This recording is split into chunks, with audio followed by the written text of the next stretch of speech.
This is where the fun begins.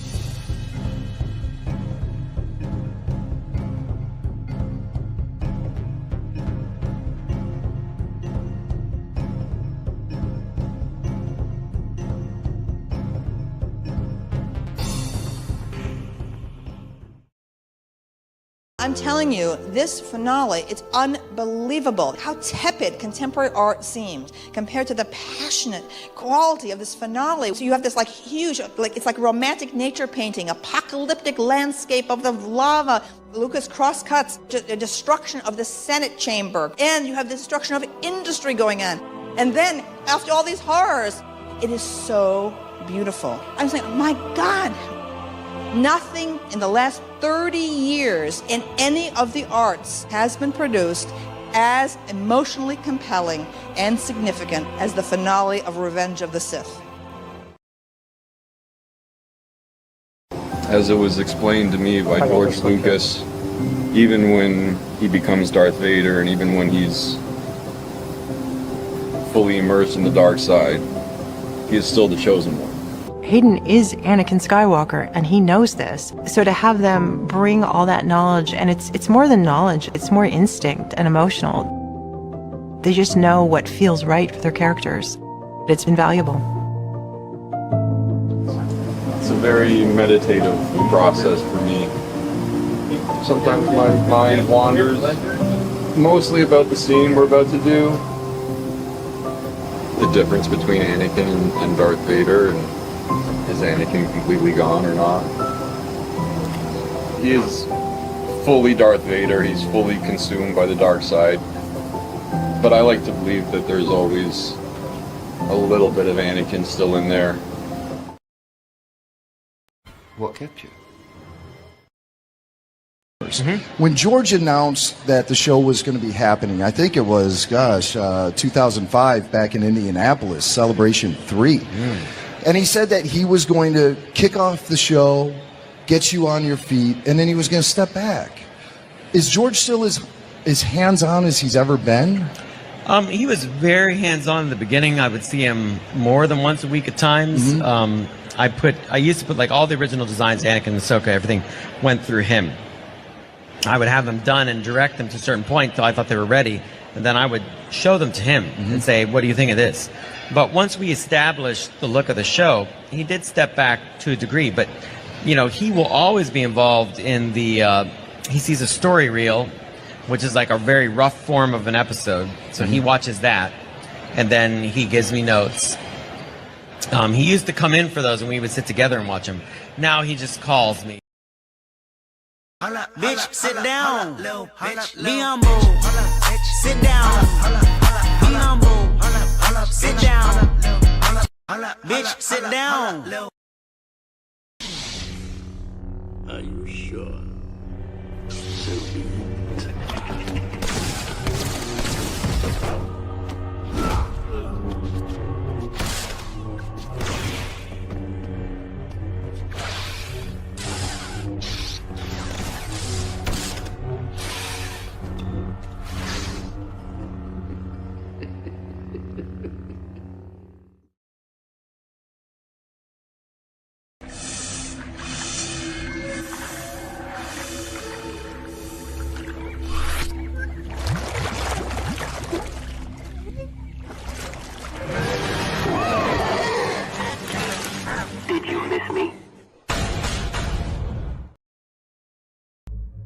CAF.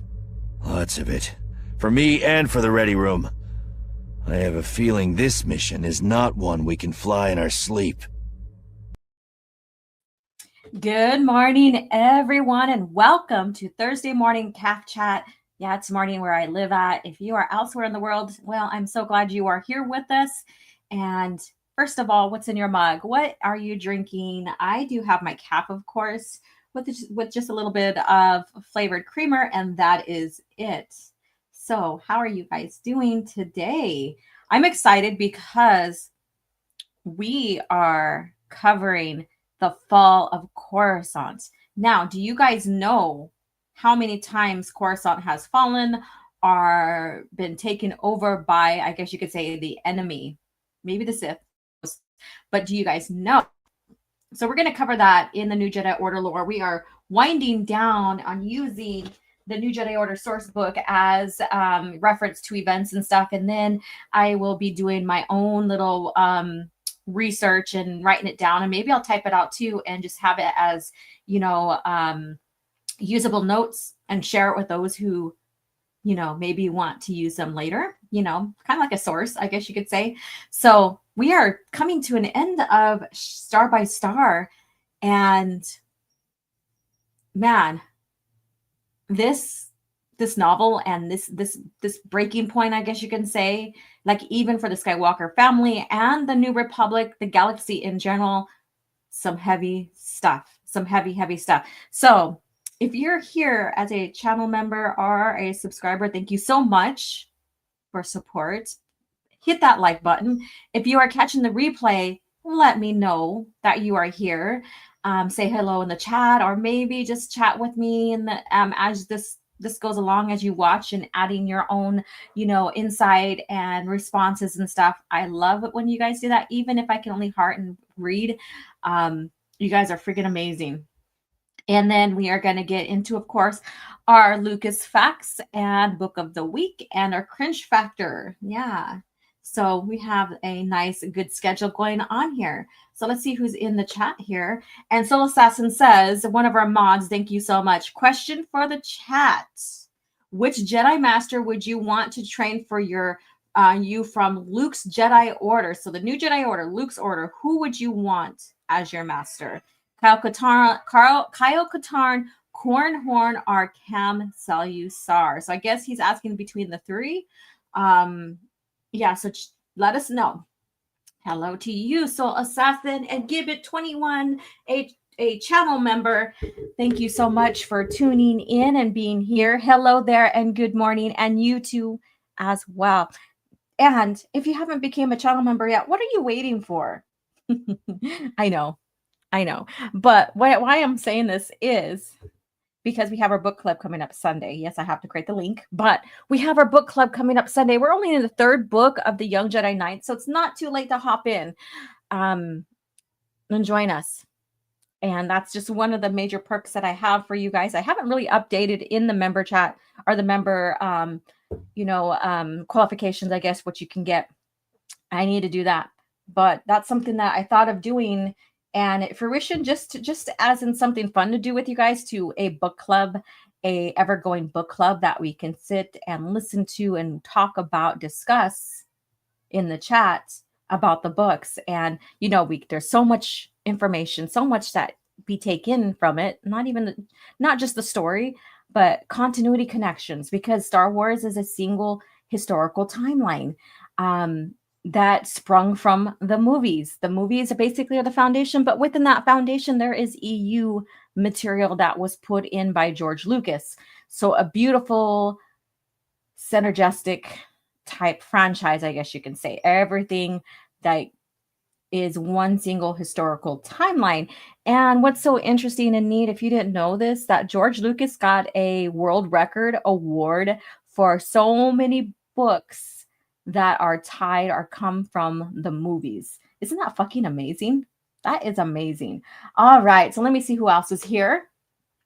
Star Wars Marvel Purist, a channel member and a mod. What's up? Force choke the like. Yes, and share the stream out. And of course, these are some fun things that I still have to update and add some more. But these are some fun emojis you can use while you are here. And don't pirate people's stuff.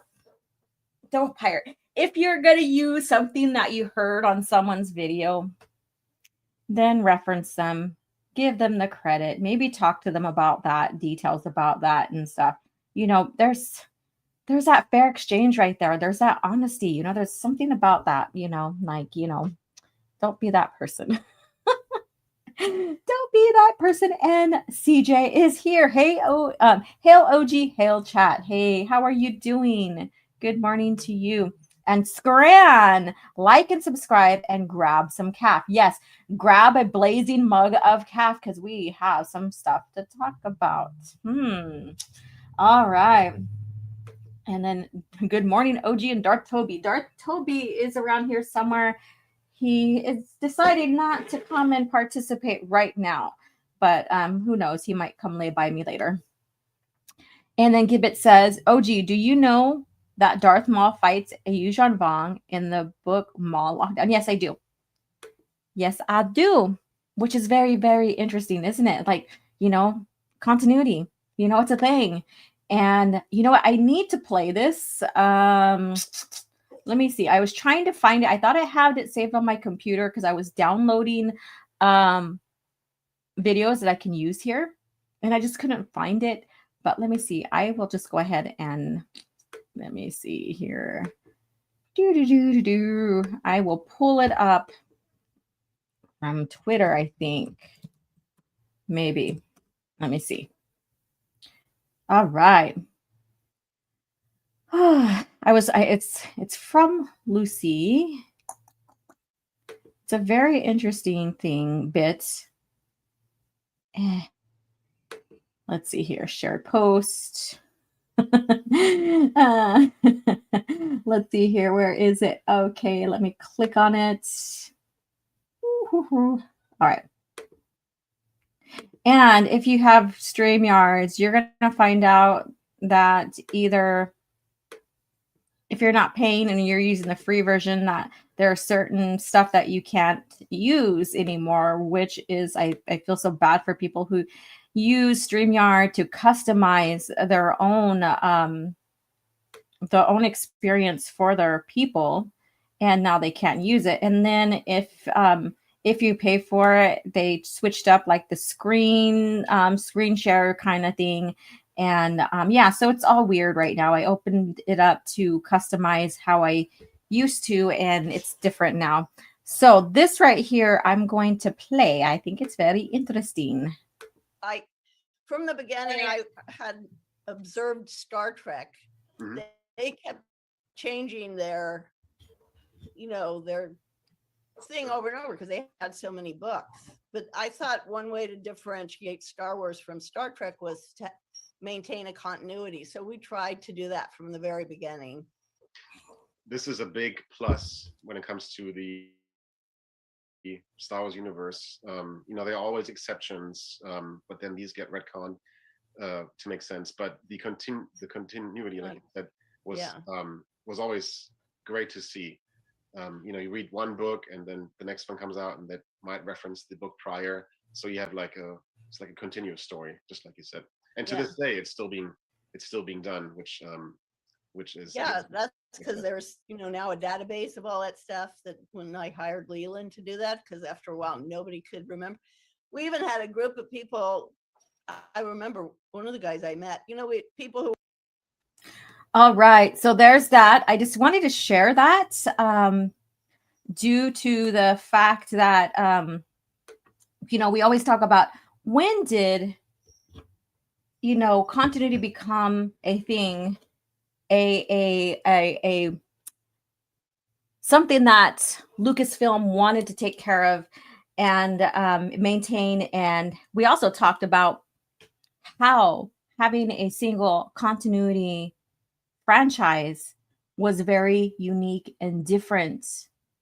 And that's where George got his world record from too, is that he created a single continuity and it was a multimedia franchise.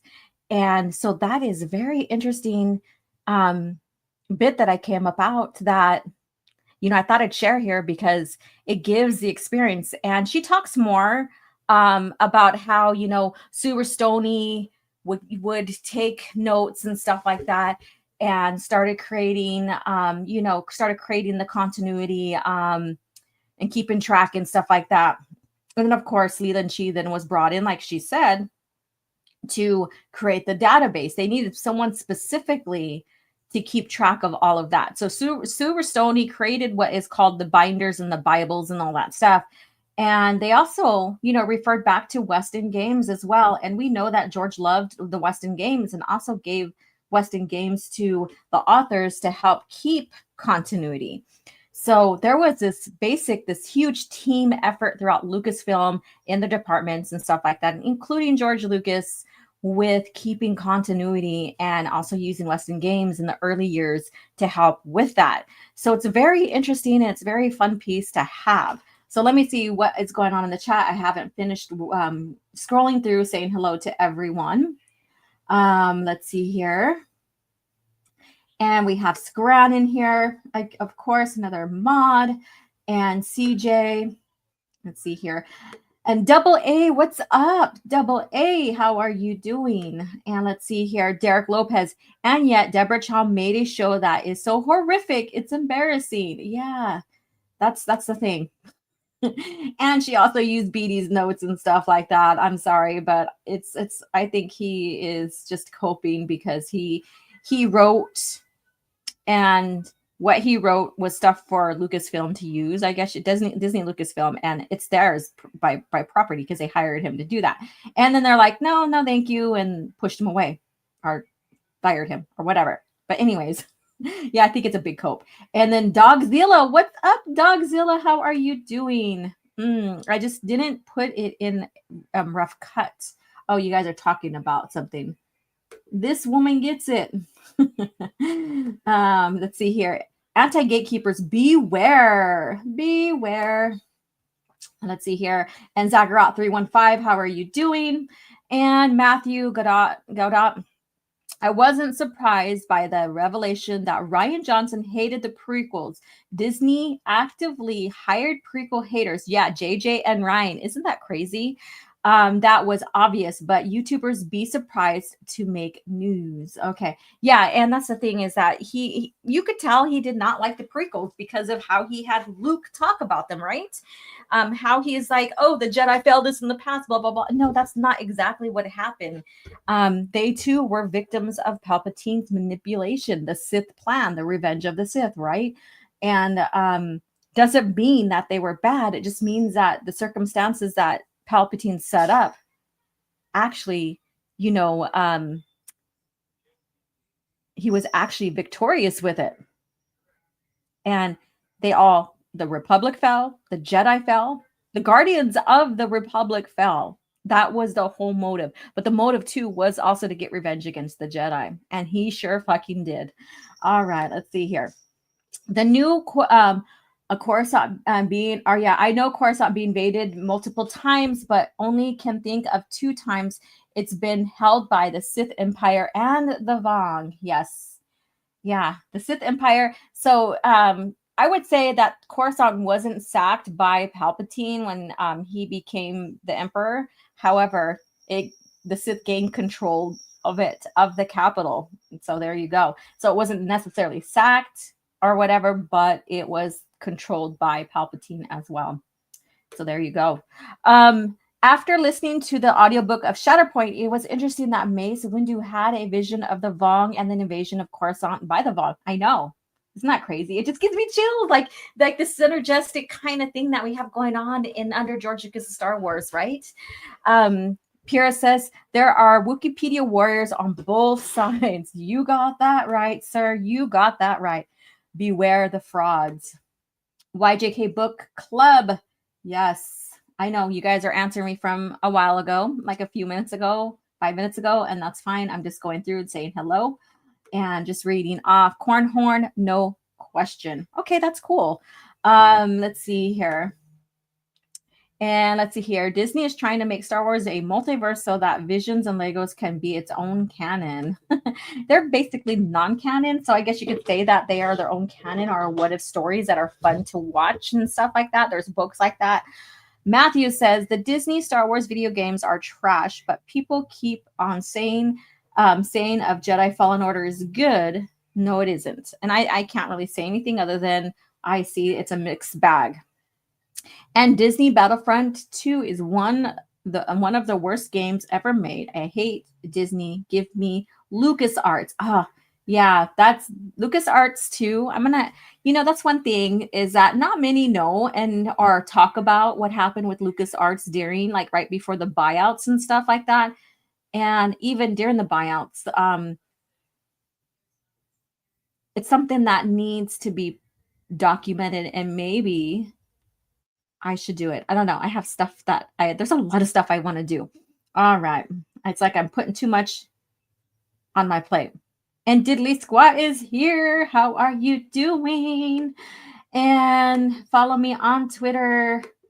To me, the Robot Chicken skits are not canon to the EU. They're not canon at all to the EU. What is that about? That they're just fun parodies. That's all that is about. They're just making fun of shit.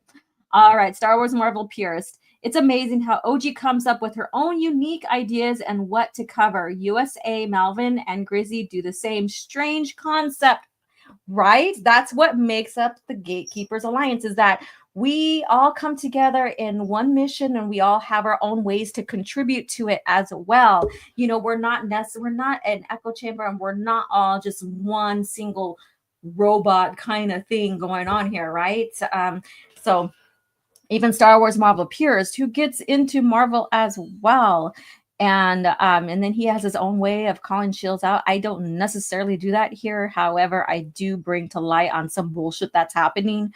So again, my own way, right? My own way. All right. And I call out a lot more of the media bullshit. Like Cringe Factor goes into these pop culture news sites, I guess you can say, like Screen Rant and CBR and all that, to show the nonsense that's going out here that people really believe. And it goes and feeds into this revisionist history kind of deal. And so that's how I get behind and cover and expose and stuff like that. Very interesting, right? It's a very interesting concept. I need a new video idea. And did Pierce, I need a new video idea. What did Pierce make last? All right. Matt Wilkins, yes, we'll play his clip here soon. I just copy Scran's live streams. She still looks like the small person trying to see what's on top of the shelf at the store. I feel that, Soul Assassin. That's bad. I feel that because I'm 5 foot.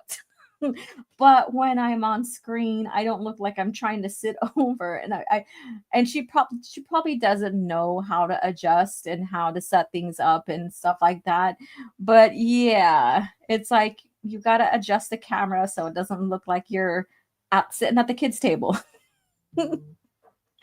Oh my God. I'm 5 foot. I feel the pain. That hurt, kind of, Soul Assassin. Okay, my streams are just a prolonged intro to pure streams.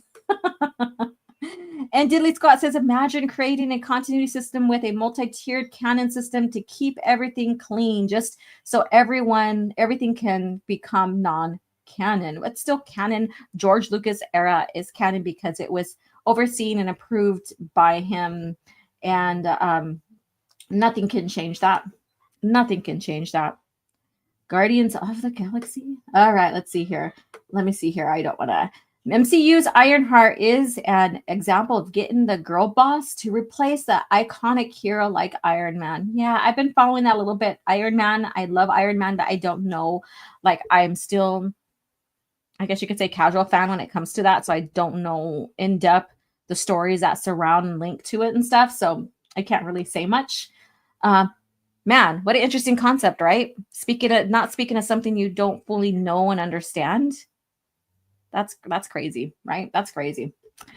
This Disney game directly connects to the High Republic. Yes, that's what I heard. And let's see here. Disney only makes prequel related as a tie-in into Disguise, The Rise of Skywalker, like Operation Necromancer, as an example. Wow. LucasArts is better, but Disney Battlefront 2 is still fun. You mean the original Battlefront 2? Hey, Alora, what's up? Melissa, another channel member. How are you doing? So happy you are here with us. All right. According to Robot Chicken's canon, Ural Poof is survived the Order 66 by accident. Again, parodies, fun stuff to watch to make you laugh.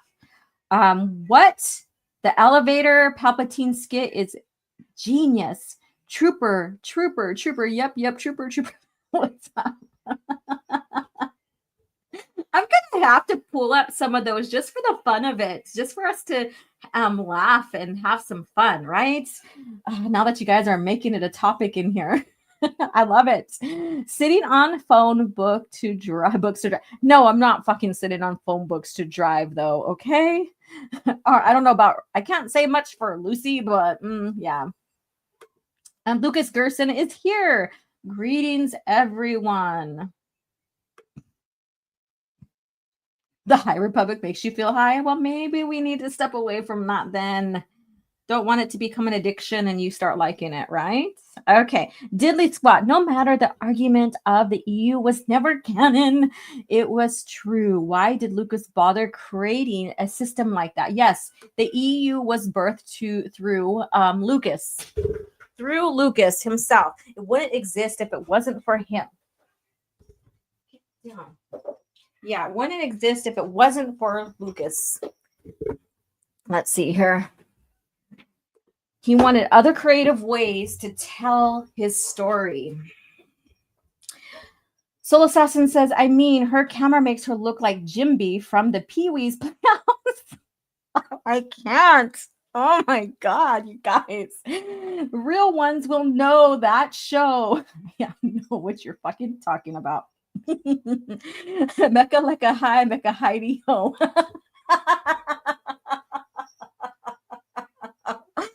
Oh my God.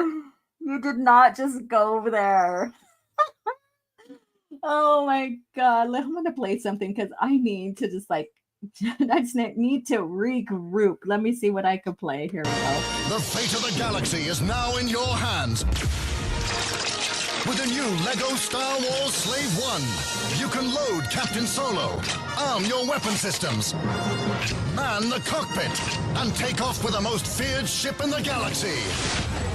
But watch out for rebel ships. No matter the enemy, no matter the firepower, you control the action. With the new LEGO Star Wars collection. Gibbet says, I'm okay now. All right. Gibbet says, Vergere appears chronologically in Clock of Deception and Rogue One before the Vong War. Yes, there was a synergy going on again with characters as well, like everything. And what about Family Guy spoof of Star Wars? That's just parodies as well. George had a great sense of humor and allowed like parodies, fan made stuff or what have you. He even had like contest on fan made Star Wars and stuff like that. Excuse me. You heard him, Slave 1, correct? And that's even in Empire Strikes Back, the novel, because it comes from the script and stuff like that. So there we go. Have you seen Topps Cards artwork of Anakin and the prototype Padme? Topps one. I have the catalog from Topps, one of the first early Topps release, I believe, of Star Wars. So I don't know which one you're talking about. You mean Morpheus saying, well, howdy, Pee-wee? We are going there today, aren't we? I have never seen the commercial before. I love it. I need to change my name to Noob. Hey there, Kristen. How are you doing? You remembered. Happy to be here. This is one of my friends, and she is following the EU and always has questions to make sure she's not picking up any Disney Star Wars. Thank you for popping in. All right, Vergere, the Yuuzhan Vong pirate. I love that. All right, I reject all Disney, the characters, the planets, locations, everything, the new Star Wars map. It's all fake lore, bleeding lightsabers, etc. Yeah, I mean, bleeding lightsabers, what the hell? All right, let's see here. So let's go ahead. Woo, you guys jumped. The chat jumped. I love it when it does that because that means you guys are all typing and responding and communicating. It's friggin' amazing. You guys are amazing. Lucas Gerson says, capture the twins, Jedi. Zavanla, hey, that's actually a great idea, bird. Yes, Vergere is the bird. She is a bird. I need the birds award. I should have had that on here for when we were reading about Vergere. But you know what? She's coming up. She'll be more into the New Jedi Order soon. Torturing and manipulating Jason Solo. So I'm going to get the birds award kind of clip in here just for that. because I think it's funny as hell. All right, I found it, and don't hate me, but I'll tell you later. No sense embarrassing myself more than I have. Okay, we will chat soon. I like that they connect the prequel era with the new Jedi Order era. Correct. Let's go. Hey, Sick Armor, how are you doing?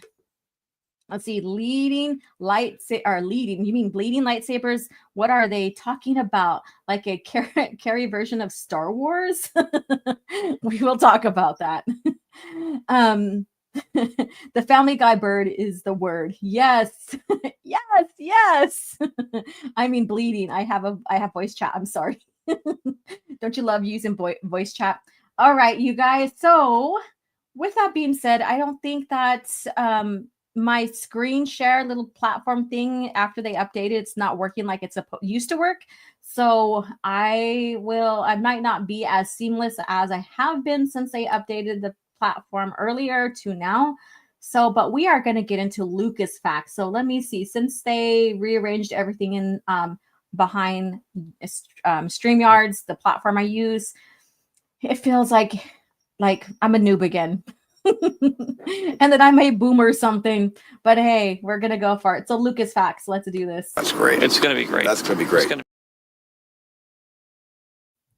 All right, Lucas facts. Yep, it's not there. I thought I had set it in there like it's supposed to be. Usually it stays in there and it doesn't. So here it is. Here is Lucas facts.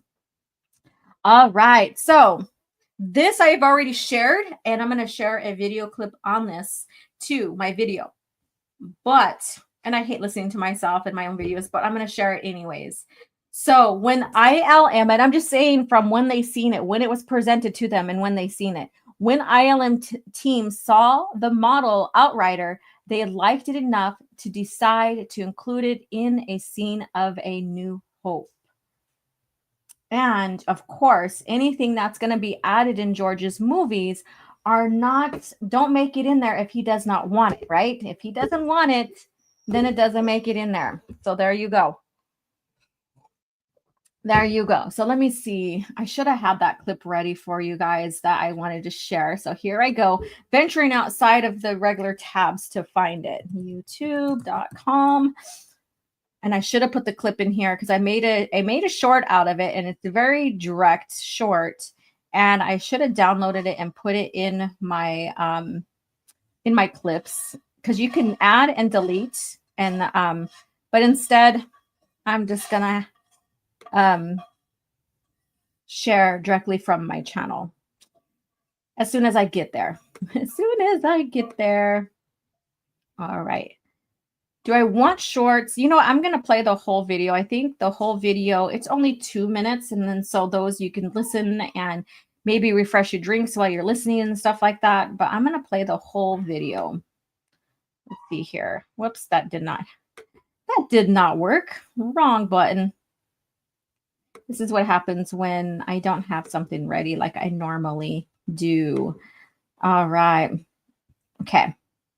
Ready to go, and you're not supposed to start.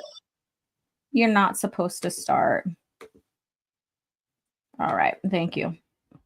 I hate when you get ready to play video and you stop it from playing because it automatically plays, and then it decides it wants to play still, even though you stopped it from playing. It's like, what the hell? All right, let's see here. Share screen. And let me see here. Nope, wrong one. This one. Here we go. Here we go. All right, it's showing. Let's play. So I have lore facts, I have continuity facts, I have compare and contrast type videos and stuff like that. And so this is something kind of new to the platform, continuity facts. So here we go. The Outrider YT-2400 Corellian light freighter, envisioned similar to the Millennium Falcon, as its pilot Dash Rendar being similar to the smuggler Han Solo, for the Shadows of the Empire multimedia project. It was first mentioned in the novel and appeared in the comics and game. LucasArts developer John Knowles came up with the idea of the ship, and Keelan Plunkett provided his own concept. Outrider's concept became a Lucasfilms team effort to be similar to the Falcon with Super Stonies inside on its size and design. Doug Chang helped design many of Shadow of the Empire's ships, including the Viargo. Knowles gave Chang input on the Outriders looking like one sketch to finalize what the Outrider should look like. Knowles didn't finalize the schematics in 1995. Industrial Lights and Magic department favored the Outrider and decided to include it. It looks, oh, now it's spinning. Hopefully you guys caught most of it. Now it's spinning. I just love it when that happens. Remove. Bring me back here. All right. I still remember buying the CD from the composer of Young Indiana Jones, Joel McNeely, and playing the Nintendo 64 game. Right. So those who know, Shadows of the Empire is a multimedia project, something that came fruition from George. And this is where it became a team effort throughout all the departments of Lucasfilm. And you had the score for it. So there was, music made for it. And they wanted John Williams. John Williams couldn't take up the project, so he brought in Joel. So he brought in Joel McNeely, and he did a phenomenal job. He did a phenomenal job with that score. In fact, I have the record, and of course I have the book. I don't have the full comics. I don't have all of them, and I don't really have the game. But it was an experience, and each bit of the media had a different perspective, and it was still based around all the characters within the story here, of course, and it was in between Empire Strikes Back and Return of the Jedi. So we have like Luke on Tatooine healing his, going through the healing process of his metal hand, and incorporating back into his own system, into his bionics or biology and stuff like that. So he's healing, and he's also got the journal that he found that Obi-Wan left him, or Ben left him. So he's still studying, he's still learning, he's still learning the difference between the light and dark, and how the dark side makes him feel, and everything like that. And there's some great scenes with that. You have Leia having nightmares about losing Han, and them working together to find a way to find Han and save him and stuff like that. So very good stories. And then you have Zijor and Geary, and all of them that Zijor is trying to, ace out Vader so he could be number 2 to Palpatine. And so there's a lot of dynamics going on, and you have Boba Fett in there. And then you have Dash Rendar and his Outrider, and there's so much stuff going on in there. And then each bit of media, like the novel's basically a tie-in, I guess you can say, in a sense, even though we really don't get Boba Fett at all. And but it's like the jelly that connects all these, and then you have all the other medias with these characters in their own individual scenes in that timeline and stuff. So it's very, very good. Very, very good. Shadows of the Empire behind the scenes. There you go. Another thing right there. Let's see. I have all the comics and issues. Number 1 is with my number 1s of the Star Wars 77, Dark Empire, and Phantom Menace. Cool. Cargo made by Mandalorian Tech. I didn't really look into that, really. But I wouldn't doubt it, because, Prince Zijor, that's his ship. Probably wanted the best. I have to look into that, but great question. We are breaking up. Laugh out loud. Yes. I seen that. I started spinning towards the end, and I'm like, damn, I hate when that happens. Let's see here. I already read that. Let's see here. Some more comments are coming in. And Prince Zijor was a reluctant predecessor. Yes, it's very interesting, good story. I highly recommend it. So basically, this here, let me go back to my media assets and pull it back up. This right here shares basically the synergy between all the medias that George intended and wanted. So there you go. And this made the Outrider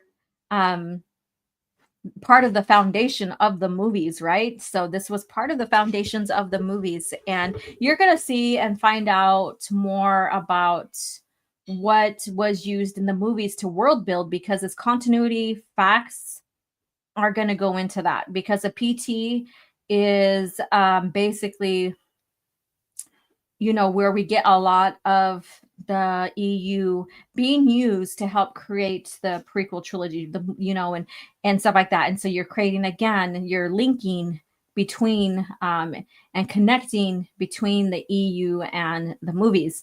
And the one video that I haven't had a chance to pick up and begin is the term are the name Twi'leks for the species and how that came about. And so that will be something that's going to be here soon. If you guys did not know about the Twi'lek and the name and how it came about. And George never named them the Twi'leks. So there you go. All right, let's see what you guys are saying. George Lucas, let's put some Shadows of the Empire content in the special editions. I was thinking on the Outrider ship shields. No, you can't. The EU was never canon. George Lucas, what? Yeah, and that's the thing too, is like, if it can't be in there if he didn't want it to be in there. And the multimedia project of the Shadow of the Empires was his idea, and he almost considered on making it a movie. Interesting, huh? But wait, you wanted, okay, so but Momo told us Outrider was designed for special editions, then put in Shadows. Nope, that's not how it was. It was created first for Shadows of the Empire. And Chang was brought in because John came up with some ideas but didn't like his sketch. And so he's like, you know, I'm going to go ahead and get ILM involved. And so he brought in Chang. And with that, Chang in one sketch made the Outrider. And then from there, John basically made the schematics of it. And, you know, so basically all the details, how it works, the engines, where everything's at, that's what the schematics is about, right? And then from there, you know, ILM then presented it, or they needed some ships and stuff. And it was presented through Chang, basically. And they put it in there. Again, nothing can be done into George's movies without his approval, right? Without his approval. There we go. Let's see here. George had a time machine then, according to Momo. I have no idea what that's about. George, what is canon? Yeah, what is canon, right? What's the Outrider from the McCreary sketchbook? What's the Outrider? McCreary never made the Outrider. That's not from him. Why didn't Disney Lucasfilm just have a Legends timeline and a new canon garbage timeline? Why didn't Disney Lucasfilm? What are you talking about? We're not talking about Disney Lucasfilm. All right, let's see here. So let's get into our next subject here, and that is Book of the Week, and then we'll get into our new Jedi Order lore talk. All right, let me go ahead and take this down. Where the hell did it go? I feel like I'm getting used to this again. Like I felt like I became professional with using StreamYards, and then all the changes now, and it's like frustrating, very, very frustrating. But let me go ahead and play this here. 3, 2, 1.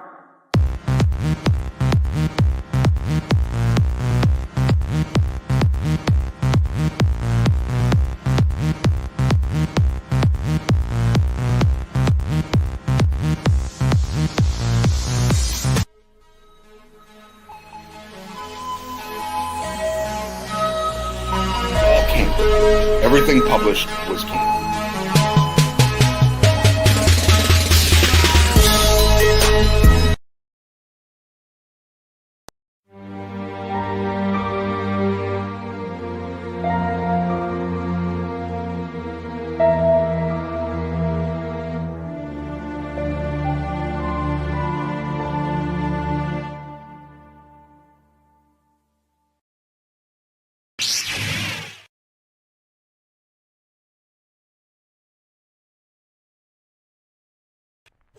Good day, Star Wars fans. Long live George Lucas era of Star Wars. If you are new here, welcome, welcome. I have been watching, researching, comparing, and contrasting the original lore to Disney Star Wars lore. I have shown disdain on a beloved title being used for a new miniseries, and that is Tales of the Jedi. Taking a very loved Old Republic story title to try to recreate a similar feeling to a different story era, hoping to appease the expanded universe fans they told aren't wanted anymore. The show has 6 episodes, mostly written by Dave Filoni. Those who don't know, he is the creator and director of The Clone Wars. The average runtime of Tales of the Jedi short stories is about 15 minutes. Not a lot of time to develop a story or character. The dialogue isn't very intriguing. Continuity is not in line with their own stories and lore. Clone Wars by Tartakovsky, which had little dialogue with a short story and plot, gave more depth and development. Thinking about how I have disagreed with the title use, why did they not pay respect to the creator of the original and true Tales of the Jedi, Tom Veitch, who passed away February of this year? No, he is not the only contributor, but is the main writer and developer of the stories. You would have thought Disney Lucasfilm would give a respectful note to the creator behind the original title they appropriated. After all, Tom Veitch and George Lucas created the Sith lore together. This brings to mind how Disney Lucasfilm praised Filoni for the Night Sisters and the Dathomirian Witches in a publication that came out on the passing of Dave Wolverton. It took people like Open Airlock Policy and myself to gain Disney Lucasfilm's attention to take notice and pay respect. Tom's passing was due to complications of COVID, leaving his daughter, Angelica Stasola, to organize a GoFundMe to help Veitch's widow, her mom, Martha, keep her home and medical care through the funeral expenses. As of now, I don't know any of the outcome. It is unclear if Disney Lucasfilm helped with any expenses. As we know, they can't honor contracts with their authors. Why would they reach out and help? This is clearly what a corporation does. There is no compassion and honor to who came before. They just want to suck the legacy dry. The titles even look the same. Don't be mistaken. The company and its lore is as disingenuous as its approach and handling of what came before. Let's hold them accountable for their actions. Rest in peace, Tom Veitch. Thank you for your contribution to the original Star Wars lore.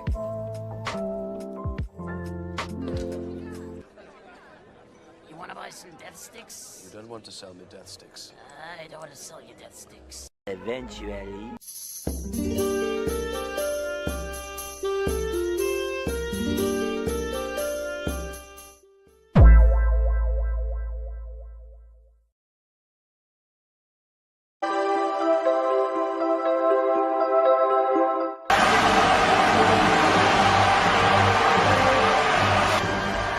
So this is how Star Wars dies.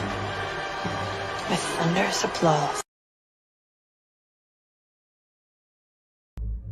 CAF. Lots of it. For me and for the ready room. I have a feeling this mission is not one we can fly in our sleep. All right, so there you go. I thought I'd play that. It's always a good reminder to share this bit of historical timeline that has happened under Disney Lucasfilm. And also, there's a lot that has happened when it came to Tom Veitch too, as well. And that will be coming up later. I'm gathering my information on that, and hopefully I'll have a video up within a month about that. I want to do it sooner than later. But with that, we are going to get into our book of the week. So let's go ahead and get this party started.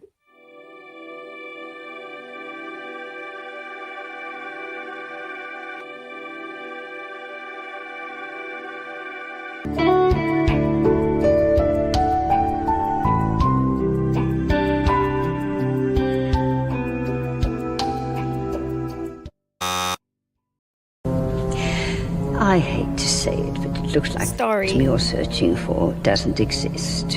Impossible. Perhaps the archives are incomplete. If an item does not appear in our records, it does not exist. It does not exist. That's one of my most favorite clips I've made so far. But here we go. Here is the book of the week. Who has this on their shelf? The Lando Calrissian Adventures. Now, I'm using the whole trilogy because it was gathered as a complete trilogy, or compiled as a complete trilogy after everything, all 3 books came out. Very amazing story. I know a lot of you, maybe there's a lot of you guys here that are Lando Calrissian fans.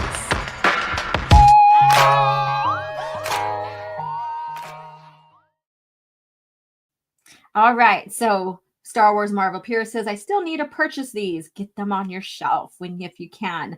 All right, so myself had the honor with Tim and Matt Wilkins to interview L. Neil Smith's daughter and his wife. So that was such a great conversation. If one of the mods can pick that link up and share it in the chat, feel free to do that. I recommend you guys watch that later. Very fun, interesting information that was shared through his daughter on her dad's experience writing for Lucasfilm and creating this trilogy. So, of course, author L. Neil Smith. And there's 4 publication dates. It's all paperback. So July, and these are all 1983 so far. So in July, book 1 came out. September, book 2 came out, and November, book 3 came out. And she verified that he was writing these and producing these as quickly as he can, not in a sense of like he had to reach a deadline, but just to get them done and get them out there. And he created such an amazing trilogy. And then in June 1994, it was compiled into a trilogy in 1 paperback, and the timeline is about 3 to 2 BBY. So very, very good stuff. If you visit the sets via your Disney connection, then definitely, I don't know what that's about. But here you go, Tim Veitch, and that's the EU tribute, an EU tribute. Yeah, there you go. And then Fat Mando is fake Disney lore. I don't know what I don't know what's going on in there. I've been to Mando sets and have Disney Lucasfilm connection. Does that make me a shill? Well, I mean, if you're invited, there you go. Enough said. All right. So continuity notes, focus on, and this is what I made specifically for the shills here. So let's see here. Bitch, sit down. Be humble. Sit down. Be humble. Sit down. Bitch, sit down. All right. So that's my Fence Riders Disney shill clip there. So it is what it is. You got invited. You support, whenever they reach out to you. Isn't that what a shill is considered? And you support it. And if that's what floats your boat, sure, whatever. All right, continuity notes. Focused on Lando Calrissian in an isolated sector of space prior to his cinematic exploits. The trilogy is notable for the creation of the game Sabacc, and we did talk about that too under her experience watching her dad create this novel and stuff. Weston Games 1989 expanded on the novel to make Sabacc playable. So he's the one who basically did make it playable. He invented the game and stuff like that. It was put in Weston Games and all of that as well. So very, very interesting there, right? That's like the creatives that were brought in to Lucasfilm to write for the historical timeline for Star Wars saga. There's a lot of creativity that went into even as simply as a game. And I think it's a friggin' amazing. All depictions of the game are built on the foundation of the Lando Calrissian trilogy, because that's where it came from. And Neil Smith is the one that created by L. Neil Smith. The Silentinium, which is the big droid in there, are named in the it's supposed to be Star Wars: The Essential Guide to Droids, but that's my typo. I'll go correct it later. The art commissioned to depict the series are of how he looks in Empire Strikes Back. Lando does not have a mustache until book 2. So imagine Lando without a mustache. I can't see that. I really, really can't see him without his mustache. I think his mustache is an iconic thing. Let's see here. This is the best Star Wars stream. Oh, well, thank you so much for that. Okay, when Lando had importance and character arc on the EU, unlike some episode 9, being across the street from the set cause you hunted it down with your partner is a far cry from being invited. Oh, you went over there to support, I guess. I don't know. Like I said, more power to you. Let's see here. Lando without his mustache versus Han Solo with a beard. It's crazy, huh? Like I said, it's up to you, like what you're going to support.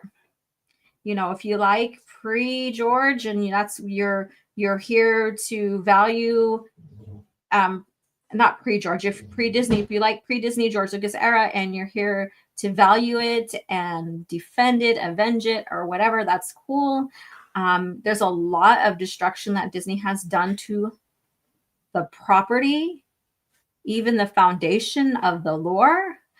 And myself, if I had the opportunity, and I was like right across the street from Lucasfilm, and that's where the set is for like some of their shows, I would not go visit it. I would not go visit because that goes against the very morals and my standards that I set for what I love within this franchise and what they are doing. So, but that's me. That's me. All right. So Legends printing should be avoided. I'm not even sure they pay authors. Don't give Disney your money. And that's the thing. I don't know. Their contracts had to expand it over from Lucasfilm under George to Disney. Yeah, but like I said, do what you want to do. It is what it is. All right, so this right here, I highly recommend getting this on your shelf, and I think you might be able to find it on like thrift books or something like that. But we're not here to discuss like what you should and shouldn't do and all this stuff when it comes to what you like and stuff like that. However, that's my stance. That is my stance, my morality. I would never go over, if I had a chance to be near Lucasfilm and the studio or whatever, where some of the Disney Lucasfilm shows are made, I would not step in to support those.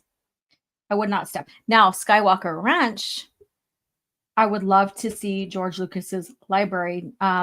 However, I'm still very much like, should I even step in to support them, because it's now under Disney's control as well. But that's just me and my morality. Disney Star Wars can go visit Mando's, or yeah, Disney Star Wars fan can go visit Mando's set. I don't care, but it's a fake it's fake Star Wars. Yeah. Let's see here. All right, there you go. I'm still on a hunt for pre-Legends books. It's going to take a long time.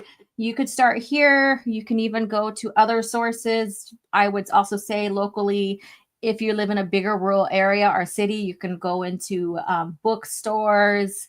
You can go into antique stores and stuff like that, used bookstores, and you might be able to find stuff there. You might be able to find stuff there. The OG library is the next best thing. Oh, thank you so much. I try. But I would love to see, because he's George Lucas. That's fundamentally like a home to him. But my research is that he hardly goes to that place anymore. So, but I would have loved to see his library over there. My library has been compared to Aurora Sky. Aurora Sky. So there you go. Lando Calrissian Adventures. And do any of you guys have the game Sabacc? Have you guys ever played Sabacc? I've never had the opportunity. And I want to play. I want so much to be able to meet up with like Matt and them this September, but there's circumstances within my family that I got to stay close to home. And I would love to sit down and have someone bring Sabacc, teach me how to fucking play it. Like, teach me how to play it. That would be so much fun. Playing Sabacc. And then imagining like we're in this galaxy and, maybe like how the stakes were set up between Han and Lando with Han choosing a ship if he wins. Like, imagining all that, putting yourself in that experience, right? That would be fun. That would be fun. Played it on Couture, Dogzilla. That's pretty cool. That's really cool. And Melissa Lord says, I have played Sabacc. Wait, maybe it was Pazak. I don't know Couture as much to know like what's inside the game, so I can't confirm. So I know the stories, the canon, or the stories around it. I just never experienced the game, so I'm sorry, I can't really say that. I don't play Sabacc. It's insulting to the Rin culture. He is a new Jedi Order lord. That's right. And here's a Lando Calrissian trilogy here, so you can listen. So I would say bookmark that and go back and listen to it. Let's see here. We use the Weston game book to do it. Yeah, that's where it's at, right? That's where it's at. Pretty cool. Pretty cool. All right, let me go ahead and take this off the screen here. And I feel like I'm getting used to, by the time I get used to this new layout, it's going to change. And it's so frustrating. I don't know about you, how about you guys feel who use StreamYards as your platform? And I think the prices did go up and I might have to refigure. And I hate to lose, I'd have to download all these clips and then reuse them because some of these I deleted from my computer. I think that some of them might still be in my data on my editing platform. So I have to check, but I might have to find a new platform. However, I do like StreamYards more so. I would like to experience others just to try it out. So I might do a free trial on another platform and see how I feel about it and then choose where I need to go with that.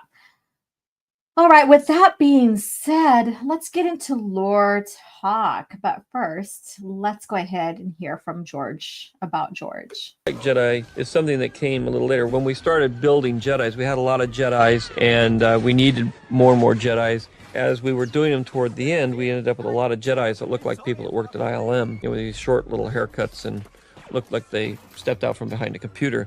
And so I was saying we have to get more exotic Jedis, and so we only have so much resources to do these things with, but I do have Twi'leks because we use them quite a bit in other areas in the Senate and as background action. So I have a sort of a wardrobe and a setup of certain kinds of characters. So it was a way of reinventing some of those characters. And I had realized that we had a comic book that has a Twi'lek in it that is a Jedi. There's a whole series actually of her. And I said, well, why don't we put her in this? I mean, she's a comic character, but we'll just fit her in and have her be a background character because that's exotic. That's how the Twi'lek Jedi ended up in the backgrounds of these shots, was to try to use some of the work and effort that the guys in the comic book world had put into things and characters they had created. Someone asked me to give the best reason why someone should read the Expanded Universe. After giving it a lot of thought, here's what I have to say. The Expanded Universe respects the reader. In the Expanded Universe, Luke Skywalker's optimism continues where it left off in Return of the Jedi. He's fulfilled hope to the galaxy, just like Obi-Wan said he would, not like the Disney movies where he gave up on the Jedi or even the whole galaxy for that matter. The character you see in those movies is not Luke. Luke isn't a quitter. He's not a pessimist. He's a leader. He's inspirational. And he's always there for his friends in times of need. Another character is Han Solo. He's introduced to us in A New Hope as a loner, a man who cares only for himself and nobody else. But by the end of Return of the Jedi, that all turns around when he finally finds friends he can trust and a true love to spend the rest of his life with. And that's exactly what he does in the Expanded Universe. Han is a devoted husband and father to Leia and their kids. He loves his family above all else. In the new movies, Han turns out to be a selfish deadbeat dad who ran out on his family when things get tough. It's a complete 180 from the character that we saw from Return of the Jedi.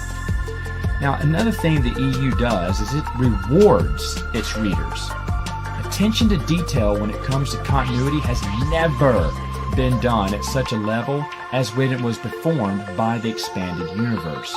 Avid readers will constantly be rewarded for their diligence as comics, novels, video games, and even children's books share connections throughout the entire series, making it almost a flawless, continuous story. And though it has its minor flaws, it's still the best overall story and continuity out there, period. That's what the EU does. It respects and rewards its readers. And that's the best reason you should give it a try. Long live the Expanded Universe.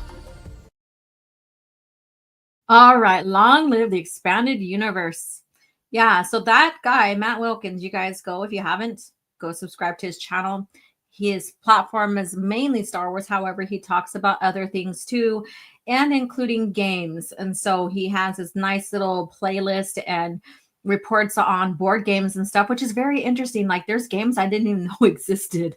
And then whenever that pops up with him reviewing another game, I'm like, what the heck is this? And I'm like, so I get curious and listen to it. I'm like, damn, this guy has really some great knowledge on games, and his passion for that is phenomenal, very phenomenal. So feel free to go subscribe to Matt Wilkins. The link is in the chat for you to do that. All right, so Scran says, I've been thinking of a segment for my stream called EU Rewards, where I talk about the rewarding moments for the books I've read. You know what? Do that, because that shares accounts of like you seeing, like even in your early, because you're beginning to step into the bigger world of the EU, right? So even noticing the continuity ties in, even at the early, like at your time in experiencing the EU, it's amazing, right? Because then you recognize, oh crap, this was here or this was there, and all that. All right. Do it, Scran. Yes, do it. Young Jedi Knights was one of my favorite series. I found it a fun read despite being for young demographic. Yeah, and that's what we're doing for the book club for channel members. So if you haven't became a channel member, good way to plug that. Become a channel member and join us every Sunday for a book club. We're going through the Young Jedi Knights. We're only on book 3. So it's not too late. Not too late. You guys are fucking funny. Like Agent of Chaos referencing courtship, right? And you would love from what you have sat in for book club, Scran, because I also invite my mods. I would encourage my mods to become channel members, but however, you are also mods. So that's my way of giving back for you guys showing up to help mod for the channel during my lives and stuff like that. So thank you so much. Thank you so much. 8-hour turnaround time.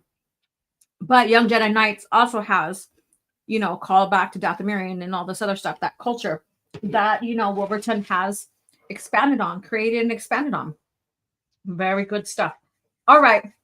With that being said, I got my breakfast next to me, so I'm like trying to talk and eat and all this, and it's not good. Not going good. All right. I am not eating Skittles. F that crap. Don't like them no more. I have a story about that. No way. No effing way. I'm like, I'm censoring myself now, even though I was like full blown sane. All right. Okay. So here we go. We are coming to a conclusion of Star by Star time frame. Moving on to the next novel and events and stuff. We're not doing review. We are talking about the events within and expanding on them.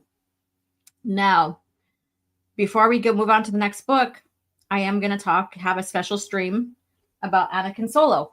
So stay tuned for that. We'll talk about Anakin Solo. All right, so here we go. Still in Star by Star timeline. Here is all the information here, which you guys see every time we revisit this topic. T's and OG is as fun as pod racing. And then here we go. Fall of Coruscant here. Now this image here is Imperial Palace and the surroundings. It has the Imperial Palace entrance, tower with turbo laser batteries, and main tower. So it gives you an idea of like if you were going to play like what this looks like. But I thought I'd share this anyways, because the Imperial Tower and all of that is important to the story, and the senatorial building and all of that, because Coruscant going down, the Vong made their way to the core finally. And I should have grabbed the map with the claw of the Vong's hand, reaching and grabbing the core. I should have put that on here. Didn't think about it until now. But you guys know what I'm talking about. You guys seen it. That bit that you could see inside the books, especially the hardcover books, showing the map. And then like the shaded areas is where the invasions happened, like where they came through and the planets they took and destroyed and all that, and how it looks like eventually a hand that's reaching towards the core, towards Coruscant, towards the core. And it's friggin' phenomenal how that, played out.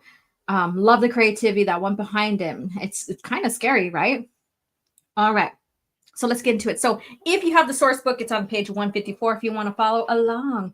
And of course, if you have any questions or want to discuss anything that I talk about here, feel free to share in the chat and create a conversation. That's what this is about. All right. The fall of Coruscant. When the Yuuzhan Vong fleet finally arrives at Coruscant, it does not come alone. Ahead of the fleet, herded by coral skippers and gunships. The remains of the Reltier and Renault refugee ships race towards the planet. The Yuuzhan Vong use the refugee ships as a screen. To stop the Yuuzhan Vong, Coruscant's orbital weapons platform will have to fire through ships full of helpless refugees. Now we know Coruscant is a shielded planet, and we learned that like even in the X-Wing series where the budding New Republic basically go in and liberate Coruscant and stuff, but they have to get past the shield. So their defense system is also in the atmosphere as well. So very good. If you didn't know that, now you know. So our Pierre says, the Essential Atlas has 4 maps of the Vong invasion, I believe. Yes, it does. There's a narrative with it, but I never cared to it due to spoilers. Yeah. Yeah, so there's a wonderful section in the Atlas. No, not 4, definitely 3. I don't have it in front of me, so I'm just agreeing with you without knowing. Whatever. But yes, it does have some maps in there. But the Atlas I highly recommend, due to the fact that each historical event within the timeline will have everything broken down So you can even read that just to get yourself familiar with the timeline. And you're not going to get every single detail that happens in the books, but you're going to get familiar with the events and what happened in the Star Wars history. So there's that difference. So very well done. Very, very well done. All right. The Yuuzhan Vong, Coruscant's orbital weapons platform will to stop the Yuuzhan Vong, the Coruscant's orbital weapons platforms will have to fire the ships full of helpless refugees rather than kill the innocent people. Nearly all the New Republic ships pull back into orbit around Coruscant. Only Mara Jade Skywalker and a handful of pilots open fire. Though some might think her actions callous, the truth is that Mara knows her child is doomed if the Yuuzhan Vong reach Coruscant. She is not about to let that happen. Conversely, Chief of State Boris Kafelian, we'll get into him here, knows that for Coruscant to live, the refugees must die. He orders the New Republic fleet to open fire on the refugee ships, depriving the Yuuzhan Vong of their living shields. Most of the military commanders flatly refuse. It's a war. They have people to protect, and there are people who die whether or not that people agree. It's just the fatality of war, right? So this is the state that they're in. This is the state that they're in. Let me see here. It's interesting how Coruscant still hasn't fully recovered from the Vong invasion. It still had some Vong scars and transformed during Cade's era. Yeah. There was a lot of things that they had to do, like even when you get into Legacy of the Force and stuff like that, and even in Darkness Trilogy, they talk about it a little. And yes, they have to repair. Yes, there's still people living in, especially the underworld, like the top of the planet. What you see, like the skin, the outwardly appearance got repaired, was mostly repaired. But as you go deeper into the underworld of Coruscant, it is still terraformed, and that is talked about like in even Legacy and all of that. And then once you get to like the comics, they're still trying to repair Coruscant. Very interesting how that goes. Let's see here. We don't get full detail in Legacy of the Force and Fate of the Jedi and stuff like that, but we know that like even during that time, what do you call it?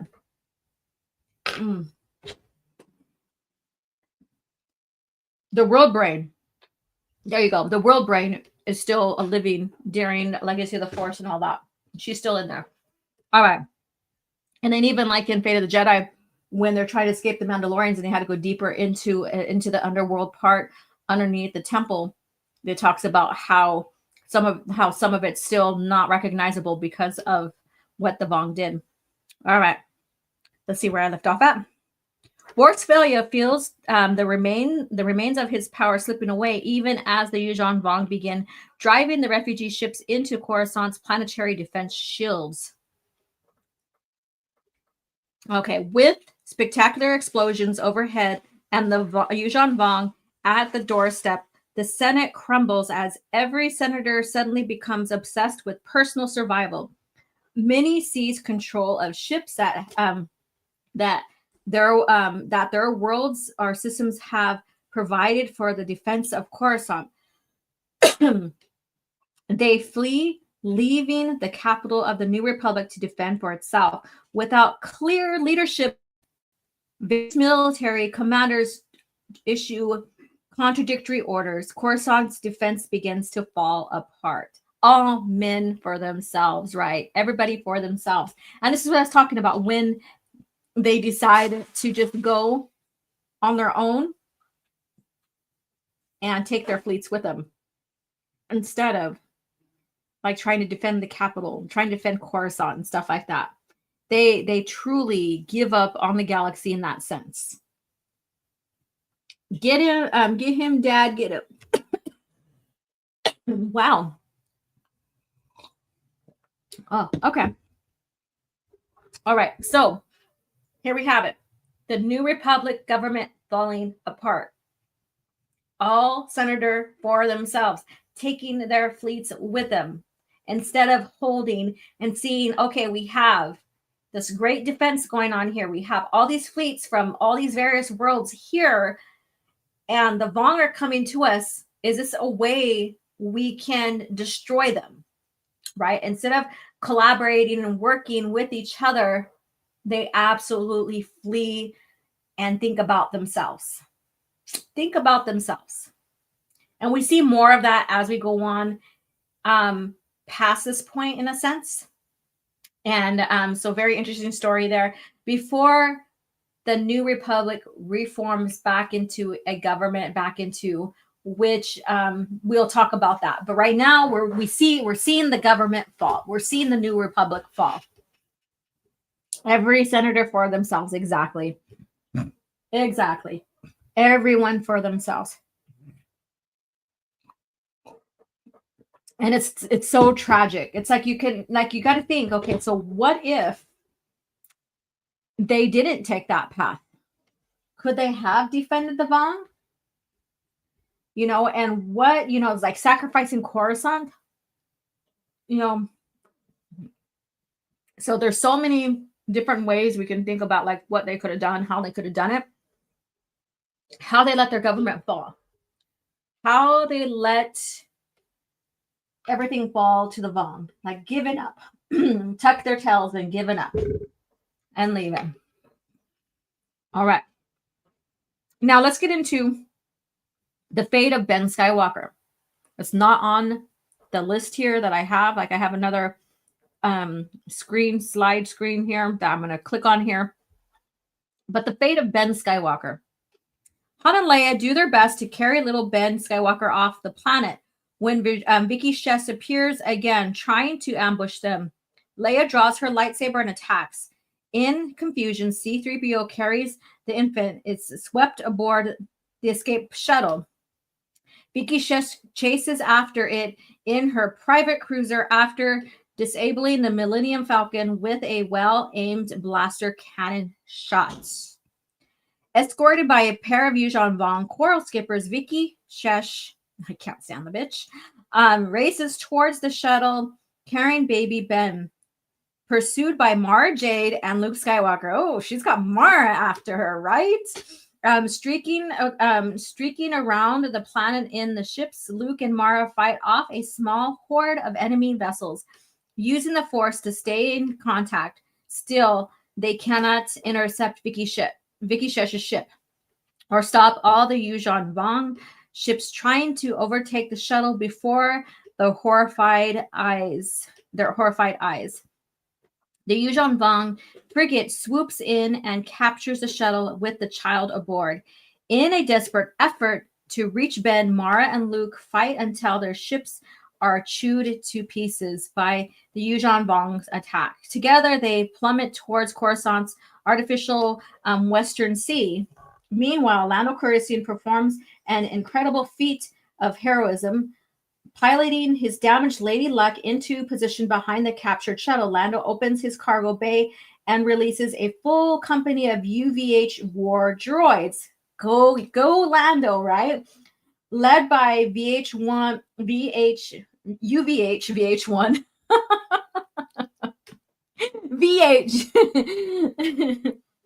UVH 1A, the droid fall upon the astonished frigate crew, cutting them down all throughout the ship. With the frigate crippled, Lando and the remain of his war droids company returns to the Lady Luck with C-3PO and the baby Skywalker safely in tow. Yeah, VH1. OG loves Vicky Shesh, I know, right? Let's see here. EU author semifinal update. There we go. There we go. Let's see here. VH1. Yeah. So stupid. C-3PO goes to the wrong fucking ship, right? With baby Ben. And the chase is on. Now, imagine reading, Mars response and stuff like that. Crazy shit. Crazy stuff. Did you want some shush with your death sticks? Pretty crazy. Now, let's get into Borspelia's sacrifice and the twins divided. The twins divided. Let me get comfortable here to read this portion here. Now, if you know the history of Borspelia, he is a New Republic, he is a New Republic politician that basically applies his what do you call it? His species politics into, how he sees and views politics within the greater New Republic and how he interacts and stuff like that. So the Bothans, they vie for, how they can outsmart and maneuver each other and within their own governing system for their planet, their species. But that's not how the New Republic operate. Theirs is more open because they have to think about more than one species. And he applies his species logic and political dealings to interpret how he should, be a politician within the greater, instead of thinking about expanding out, instead of thinking about what is good for the whole republic with the millions. And I know it's more than millions of species, but within the millions of species that are within the galaxy. So it's very interesting there. VH1 versus MTV. It's like the beta, and VHS. Only VHS is MTV. Oh, that's. I know, like VH1. What? And I'm like, oh, I'm showing my age. All right, Bothans got dirt on everyone. They do. I mean, they are politically minded. They are very smart and stuff, but their politics within their species is very different than what the politics for, in general. And it bites them in the ass eventually, like in Heir to the Empire. It bites them, or the Thrawn trilogy. It bites them in the ass. So yeah. Let's see here. And Disney, Daisy went to spring break. Yeah, there you go. Big old smile. He's like, I'm calling out some old things back in the past, back in the day. Mm-hmm. Okay, go on. Go. Okay.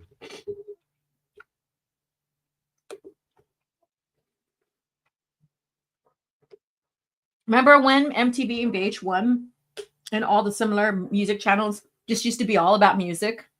All about music. You guys are reminiscing now. All right. Back to topic. All right. Borsphelia. The steady barrage of refugee ships eventually overwhelms the planetary defense shields. Suddenly, a hole opens in the sky above Coruscant. Like I said, there's shields and all this other stuff. If you read the X-Wing series, you would have a good idea about that. Now, I don't know. I never looked into this. So someone who knows in the chat might verify. Was the X-Wing series the first time Coruscant shields were introduced? Like the protective shields, because within the shields they also have ways they can control the weather and all this other stuff. So was it first seen in the X-Wing series? Let me know, because I didn't look into it, but I know that's where I first read it at. All right. Yuuzhan Vong ships hurry to enter the breach, while the New Republic ships rush to block it, despite the fiercest battle yet in the war with the Yuuzhan Vong. The New Republic ships can't prevent a squadron of coral skippers from slipping through. In short order, 3 more shield generators blow. The Coruscant sky opens completely to the Yuuzhan Vong. Han and Leia repair the Falcon and fly in to the Imperial Palace through a steady rain of core skipper fire and wrecked New Republic ships. Hurrying to Borsk Felia's office, they find the Chief of State still trying to direct Coruscant's defense. In an impassioned speech over the planet-wide comm channel, Leia Organa Solo, as a mother and a fellow warrior, appeals to Coruscant's defenders not to give up hope. She urges them to remember the millions of innocent children who would be killed or orphaned if they fail. Inspired by her courage, defense platform crews around the planet open fire on the first wave of Yuuzhan Vong landing crafts and obliterate everyone. The Yuuzhan Vong renew their assault, concentrating fire on the defense platform. Soon, huge chunks of twist wreckage falls from the sky, and the Yuuzhan Vong blast through unchallenged. All that stands between them and the victory are the ground-based turbo laser stations. But Leia's courageous speech has inspired those defenders as well. Take it to Leia. Leia, badass. You know, she's remnant, like she is an example of her mom. And also of her dad. Like she's got the temperament of Anakin, but she has the political manners of Padme. Whereas Luke has the temperament of his mom and the political aspects of his dad, which is not really there. In a sense, Luke does have some political knowledge and wisdom and stuff like that, but not in the sense of like being in front as a politician himself. If that makes sense. Okay. The sky fills with turbo laser fire and flaming the Yuuzhan Vong landing craft. The second wave is stopped. Let me see here. I don't mind showing my age when I get to brag about the fact that I saw Star Wars when it was originally come out, and we all know when that happens. That's amazing. I know. Let's see here. Borsk Felia. Hey, Savanna, come here. I have something for you. There you go. Smash the like button. Lucasfilm should have hired makeup artists to make Vong and a Bothan. Let's see here. At Kristen. Awesome. Yeah. It's amazing. Like when I get to talk with people who actually got to go and see the first installment. Let me take a drink here.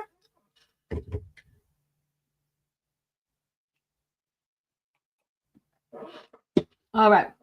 The third wave, however, gets past Coruscant's last few defenders, with the sky full of Yuuzhan Vong ships raining fire and bio bombs into the planet. Even escaped shuttle pilots have all been given up. Most of the Coruscant's residents now flee into the deepest levels of the world city, so they go into the underworld. There are thousands. Like it goes up to like, how deep does it get really? I forget how many stories deep, but it's significantly, like the lower you get, the more dangerous it gets, because you have like these creatures that evolved into something scary. I mean, it's crazy. The underworld of Coruscant is so fucking crazy. So just imagine fleeing down into the depths of Coruscant to find refuge, to get away from the Vong, but then also risking your life at the same time. Yeah, going into the underworld is suicide. Yeah, beautiful picture of Jaina there. Yeah. Going into the underworld is suicide. And like even when they plan, like in Legacy of the Force, when they plan to plant the spy chip on Jacen Solo, when it's the that team is under Kyle Katarn, where he almost gets killed by Jacen. One of the scouts is a young girl that Jacen brings in that he discovered from the underworld, and she tells exactly like her experience with the underworld during that time and fleeing down under. So that's another great thing to revisit. Mara Jade and Luke Skywalker reach the Imperial Palace and the Millennium Falcon. Together, Han, Luke, Leia, and Mara prepare to abandon Coruscant aboard the Falcon and rendezvous with Lando. Borg Svelia refuses to go, having lost everything and having sealed his fate with the Yuuzhan Vong when he supported the Jedi, and the Bothan is overcome by the need for revenge. As the Falcon lifts off, Velia begins detonating self-destructive bombs throughout the city. When the Yuuzhan Vong ground troops arrive in his office, he's waiting calmly for them. The leader of the Yuuzhan Vong executes the chief of state. It takes Velia almost a minute to die. To his own surprise, he bears the excruciating pain with courage and dignity. He smiles once as he sees the Millennium Falcon pass his window. The smile is still on his face when he finally dies. And the dead man switch attached to his heart trigger a proton bomb hidden underneath his desk. Borg Svelia dies a hero. So basically, he dies with a smile. He goes down with the ship. Let's see here. Monsters, mutants, smugglers, criminals, gangs, and that's just the known parts of the underworld, correct? He went out better than Dopey Luthen, right? And he goes down with a smile. He smiles big when he sees the Millennium Falcon fly off because he knows there's hope there. So he may not have been one of the most favored politicians and even chiefs of state that the New Republic ever had, using his Bothan tactics and political tactics, even trying to frame Akbar, and all that. But in the end, he redeems himself. And by facing the Vong and even destroying some of them throughout the city, throughout the greater city of Coruscant, right? So that right there is fucking amazing. All right, let's see here. Masterclass writing by Troy Denning at that. All right, this just proves that EU had always way better stories. Disney Star Wars is such a joke, and I agree. All right. Last bit here. We are going to next week. We have the prologue of this source book. We are going to get into Coruscant Lost and the Solo Twins and Sovereign Lost Victory and A New Hope, and then we'll get into some lore, character lore regarding Anakin Solo. We're going to have a discussion about Anakin Solo before we get on to the next part of the timeline and talking about events after. We're still pushing through the new Jedi Order. Yeah. And this Star by Star is a phenomenal story. One, the best, if not one of the best. Like for some, maybe Vector Prime is the first, like their number one top out of the series. This can honestly be tied with, or I think in the way everything is done here and written, I think is the best. But again, it's really close to Vector Prime, or Vector Prime is very close to that, to Star by Star. So because that sets up everything that this right here, where everything happens here in sense and going forward, but particularly here, a perfect book, 10 out of 10, Star by Star. Yes. All right. Twins divided on the Yuuzhan Vong warship at Merkur. Jacen Solo can. So we're going back to Merkur. So we were in the core Coruscant. Now we're going back to Merkur. So at Merkur, Jacen Solo can feel his mother's renewed determination and her love for him and his sister, trying to share that with Jaina through the Force. He meets a cold darkness instead of his sister. She has fallen perilously close to the dark side. Jaina, meanwhile, has taken charge of the Yuuzhan Vong shuttle. She uses it to locate and attack Nomenor, who by then is busily herding the Voxan Queen aboard his battle cruiser. The attack is a disaster, and the shuttle lands several kilometers away. Only Ganner Rhysode remains conscious. By the time Jaina awakes, Ganner is using the shuttle's volcano cannon to hold off the approaching platoon of Yuuzhan Vong warriors with little success. Sending the warriors to attack the shuttle, he left the battle cruiser all but undefended. Jason creates a diversion by attacking the Voxen Queen single-handedly, allowing Vergere, I'm sorry, she was never meant to be another Yoda. Her tactics and how she is handled is very, very dark. Something Yoda would never do is help capture and torture another Jedi and manipulate. That is not in the liking of Yoda whatsoever, and I stand on this. I stand on this. My favorite from memory, since I'm only halfway with my reread, Vector Prime 8.5, Star by Star, Traitor, and Unifying Force, all 10s. All right. Jaina is awesome.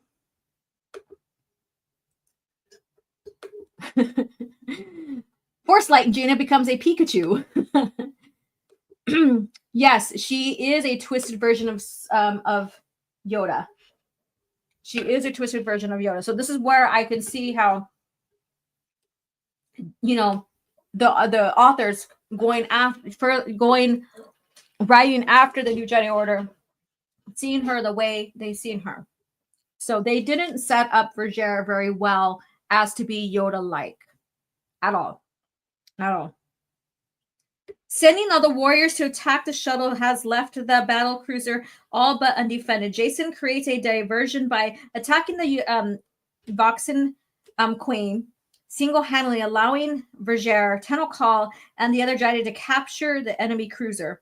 While the ship moves away to help Jaina and the Jedi at the down shuttle, Vergere and Jason remain behind to deal with the Voxen Queen. With Vergere's help, Jason slays the Voxen Queen, but the battle is long and terrible and leaves Jason too weak to escape. Now, we all know that Vergere does give the coordinates to the Yuuzhan Vong, the Coruscant coordinates, ways to get to Coruscant, to the Vong. That's not very Yoda-like, right?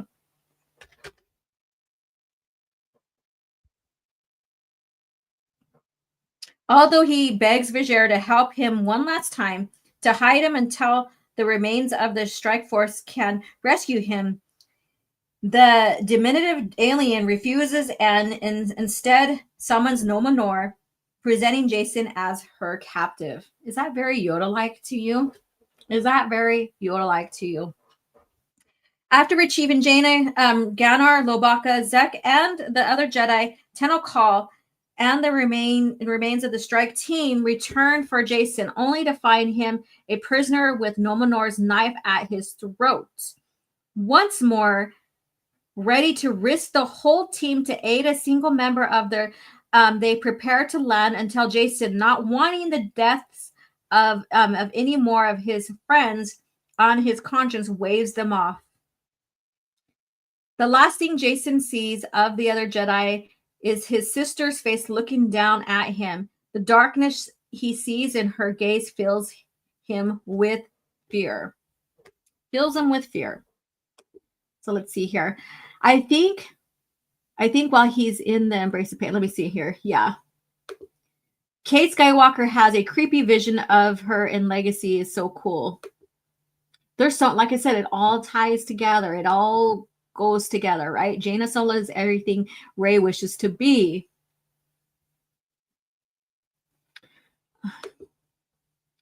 The purple bird or Kermit the Frog. Let's see here. And all right. Let's see. Okay, so this is what or where we are at. This is where we are at. Coruscant, the New Republic falls. And could it have been saved? Maybe. You know, if they would have, like, sometimes you have to sacrifice lives for the betterment and protection of the whole. And in a way, that's what Borskfelia and them were trying to have them do with those refugees. And that's a very tough decision to make, because the population on Coruscant goes into the trillions, I believe. And it's not just a single species. There are species from different planets that inhabit Coruscant. And it's not just human species either. There's a lot going on there.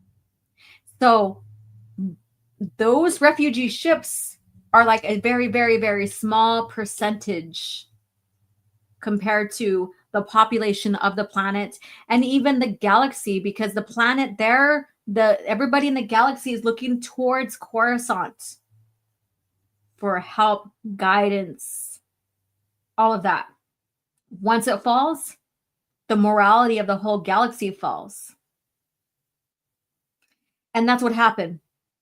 Everybody thought, all these senators, these people, these individuals that the galaxy looked towards on making sound decisions and protection and stuff, all think about themselves. They leave with their fleets. That's cowardice right there. And the person that you would think that would have done something like that would have been Borskfelia, because he has shown in the past in the historical timeline of Star Wars for doing that, thinking of only himself and even his people. And if you don't know what I'm talking about, read Thrawn, the Thrawn duology, Hound of Thrawn duology. But there's other incidences throughout the timeline that share that as well. And because of this, we get the story of this man that we expect to turn his back and only protect his people, making his last and final stand, like a redemption arc for himself, while all these other senators become cowards and just turn their backs on the greater galaxy. And we're at this point right now of the galaxy falling apart. And we'll get into what happens after as we progress in this timeline in New Jedi Order. Let me see here. Darth Krayt. Hey, you're Verger. You're a Jedi. Verger, hey, zip it, bud. You want to screw my disguise, you snitch. And she also tortured Asherad Het in the Embrace of Pain too. It is her that also manipulates and has him turn. So think about that. This is not very Yoda-like, right? Not very Yoda-like. Great arcs in the series: Borsk, Ganner, Jaina, Jason. Correct. Like Ganner, I can't wait till we get to that. Holy crap, that's another arc there in itself. Another arc there in itself. All right. So with that being said, we are going to now get into cringe factor. And because we have been going a little bit late in the last month with CAF chat, we are going to go over the 2-hour mark, which is fine. I like to keep everything around 2 hours, but there's times when that doesn't happen. So we're going to get into cringe factor. So in the meantime, if you guys need to freshen your drinks and stuff, let me go ahead and play something here. Let's go ahead, since we are in the New Jedi, we're talking about it. Let's go ahead and play this. I have fought the worst of all wars and witnessed the redemption of evil. I have seen balance restored to the Force. But order can turn to chaos, as it did when I was born. Now, with my loved ones and my loyal allies, I face a new challenge unlike any before. And I'm not sure at this time we can win. Star Wars Vector Prime by R.A. Salvatore, the first novel of the New Jedi Order.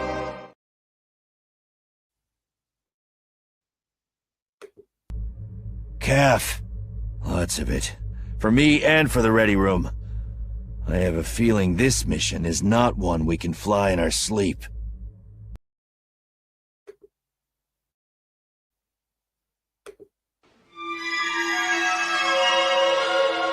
So uncivilized. All right. So cringe factor. Let me pull up the article here and we'll get into it. Now, what is it? It is about a character that this author of this article here, and let me pull it up. There you go. Thinks is gonna dethrone Han Solo. Now, what does that mean particularly? Like, what throne does he own or have? Well, I'm just probably as a smuggler or what have you, because we know in the original lore, he has ties to diktat to the Solos basically were the first diktats or royalty, I guess you could say, or whatever you want to classify it as, of Corellia. So, does that mean he has a throne? Not really. Not necessarily. So what's going on here? Let me see here. Let me go back to the comments here. There we go. Cringe factor. Now, I think they didn't do cringe factor last week, which was fine, but it happens. Let's see here. Right. Wait, I might be wrong. I think Berger spoke with Het, not Cade. Cade was in the Brace of Pain through Asherad Het. So that's what you're probably referring to. Berger, actually, no. Yeah, Berger was with Het. Cade was in the Brace of Pain with Asherad. And did you notice, like, when you go through this, those who have read Legacy in the beginning and then the comics, you see a pattern. Jason uses the Embrace of Pain and other Vong torturing devices on Ben. And then we also see that with Asherad Het with Cade. So we have this link here. These two people influenced and tortured under Verger and the Vong. And then they turn dark eventually. And they use those same devices on their captive. And both of them are Skywalkers. Both of them are Skywalkers. So let's see here.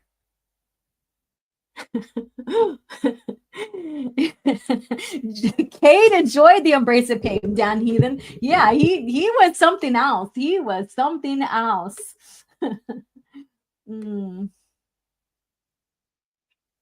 Oh my gosh, this is straight up pandering, not inspiration, right? We'll get into that. Yeah. All right. So a bit of historical information with the Skywalker family and the Brace of Pain. That's crazy, right?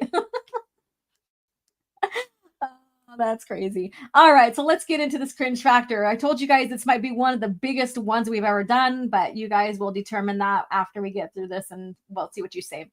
Star Wars new queer hero is coming for Han Solo's throne. Now, first of all, why do we have to bring in sexual orientation? Why can't it just be this Star Wars character despite their attraction to other beings? Like, why does this have to be a topic? So is this, queer against straight? What's going on here? Like, I don't care what a person's sexual orientation is at all, but it's none of my business either. But why does this have to be an issue according to sexuality? And this is by Ambrose Tardive. I don't think we have ever used or seen this person or used their articles before. Let me click on here. Okay, it's going to take its time. Ambrose Tardive. Kind of sounds weird, but hey, cultures, like different cultures have names that sound odd to other people, and that's just what it is. So he's done Star Trek, Star Wars. This is his writings, and it's mostly not Star Wars at all. So that's probably why we don't see him. So I am not going to follow him anywhere else and stuff. I just wanted to see. Ambrose Tardive is a writer, editor, and lifelong comic book reader. He earned his MFA from Randolph College and has published several short stories. As a lyricist for his high school punk band, he was referenced Dr. Manhattan way before it was cool. Okay. He picked up his favorite comic book off the rack at a 7-Eleven at age 9. Since then, He has written extensively about comic books with a strong emphasis on independent titles. Okay. And his that's all about him. But anyways, let's go back.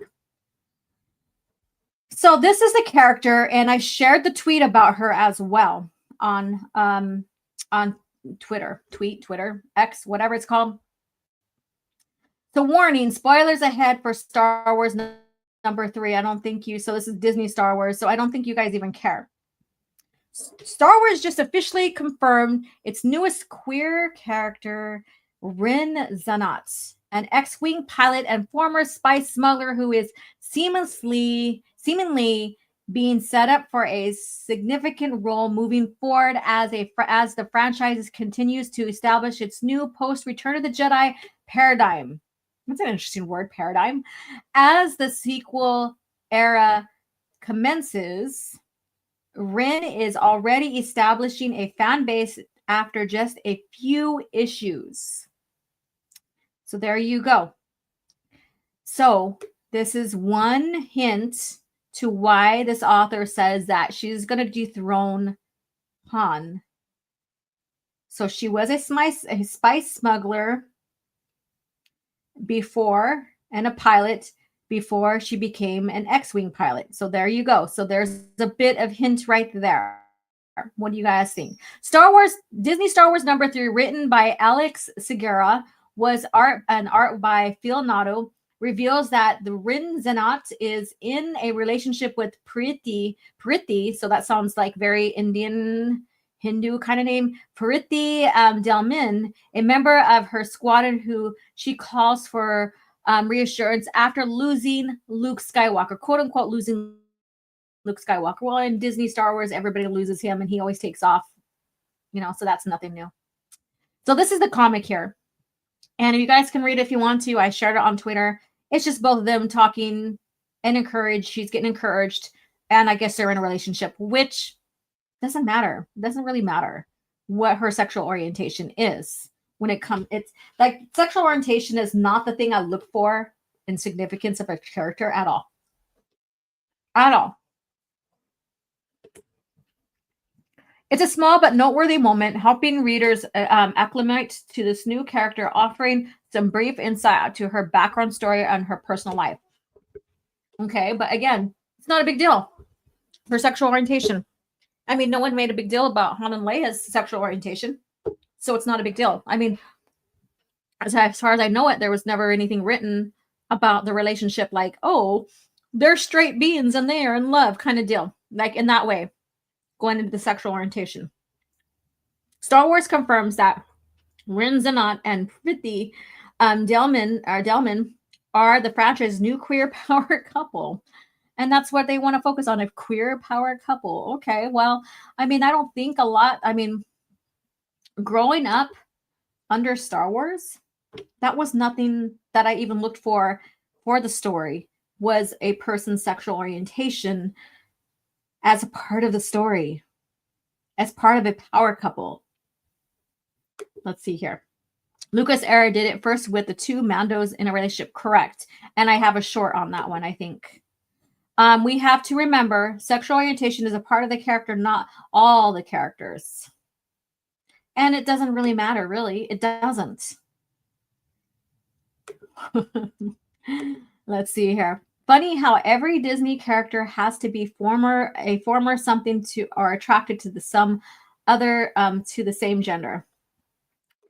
Like Baveen and his husband, that was never a huge thing. Like I've never seen any articles about Mandalorians or about that couple saying, "Oh, this is your power couple in Star Wars." No, we just read it in Legacy Era and there you go. But it was established even before then. It was read. We're like, okay, that's who they are. And that's it. That's it. Tell Melvin to add to it. Yeah, I'll share that with Melvin. This is literally to prove our point that Disney doesn't care about what's on the inside. They only care about what outside and and their sexual orientation. Like I said, it doesn't, like, to me, it doesn't really matter.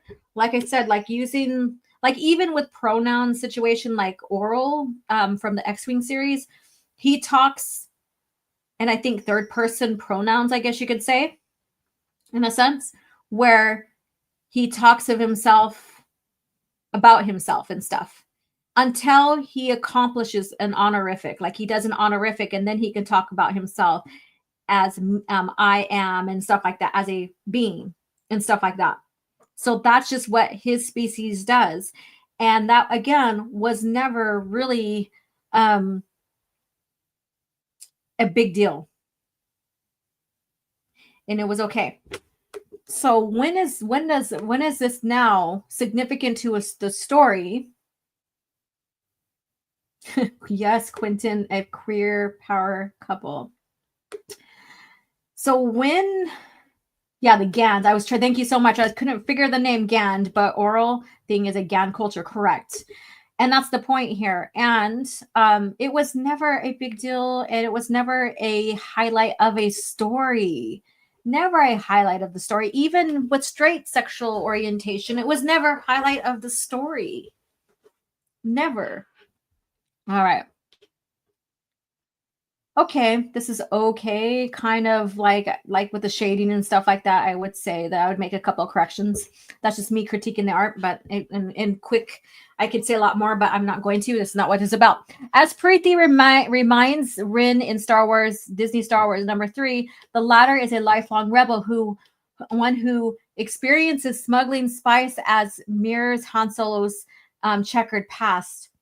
Further, her status is as an X-Wing pilot and wingmate of Luke. Oh, she's the wingmate of Luke Skywalker. What? Okay. Well, you guys think about what you will. Makes her a mix of elements from all three of the original trilogy's protagonists. Why can't she just be significantly her own fucking character without having to fall on to the big three? Think about that. Why? Because they have to make her with the elements of all three to be significant. Shouldn't she just be able to stand on her own merits and own characterization? Think about that. Queer characters have popped up in Star Wars stories more frequently in recent years, and Rinzant continues this trend towards inclusivity. There we go. Okay, so you guys, I've talked about this many, many times. Inclusivity in Star Wars. Well, this is about a galaxy far, far away, long time ago, a galaxy far, far away, right? And this does not only just deal with humans, which we can relate to because we are humans ourselves, but they are also different in that galaxy. We don't have race, or they don't have race like we do here and stuff like that. Am I saying that they don't have sexual preferences and stuff? I am not saying that. But the thing is that this is supposed to be escapism, and Star Wars has inclusivity, but it goes beyond the human experience. And also within the human experience related to the franchise, not to our world. Think about that. Growing up, and I think maybe Kristen is still here. Kristen Kennedy is still here. But think about that. Growing up, we didn't need to see ourselves physically like physically the same eye colors, hair colors, gender and stuff to relate to our favorite character or to a character in general. Or maybe the character is a species and they don't look like us at all, but we can relate to them, right? That's because there are characteristics, themes, and tropes within the character that we can resonate with. Their actions, their moralities. Doesn't have to look like us. Doesn't have to look like a Native American for me to be involved with the character and the story. And they don't have to even be straight sexual orientation for me to relate to them. Like that is less of the things that I look for. You know, in a storyline that George Lucas created, that doesn't necessarily get into sex scenes, not necessarily. There are scenes that have, we know that sex has happened, like in Tatooine Ghost with Han and Leia. If you read that, you know what I'm talking about. And even with Legacy comic between Darth Talon and Cade Skywalker, we know should happen there. And there's even instances like in some of the comics where, and I forget who they are, their names, I'm sorry, but I see the picture in my head, and they're basically in a hot tub, and the Twi'lek is basically seated on top of him, and they are making out. There's sexual suggestions and stuff like that. However, is that really important for me to relate to them? No, it's just showing that characters, there's that stuff that goes on there, but that's not the initial story, is what I'm saying. And Star Wars has always been inclusive from the get-go. All right, so let me push on here. Further, it seems Rin is being set up as a major player in the Disney Star Wars sequel comics, fulfilling fans' desires for new original characters to fill. You just said that this character is not original because it has characteristics of the three main characters. Not original. Original is someone that's like, oh crap, I didn't see that coming. Wow, they're very unique. Something that I haven't seen done before. That's original.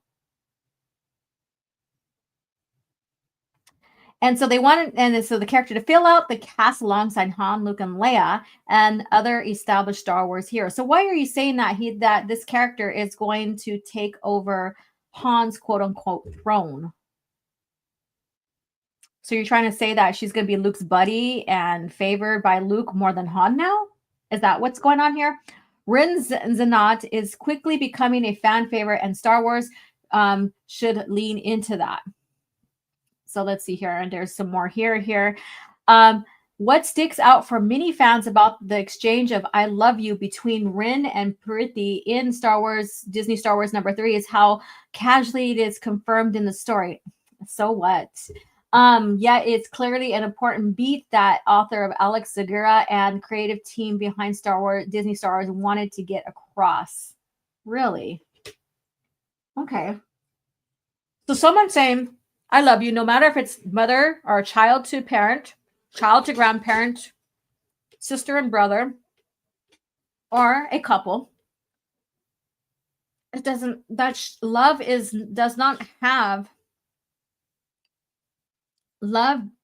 not just specifically to one type of gender or orientation or what have you.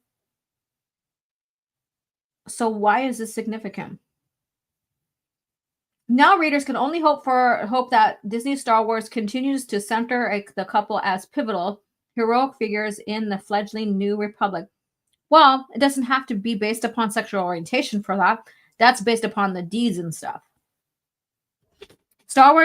Disney Star Wars #3 certainly feels as though it is elaborating more on Rin Zanat's character in particular because the franchise has big plans for her.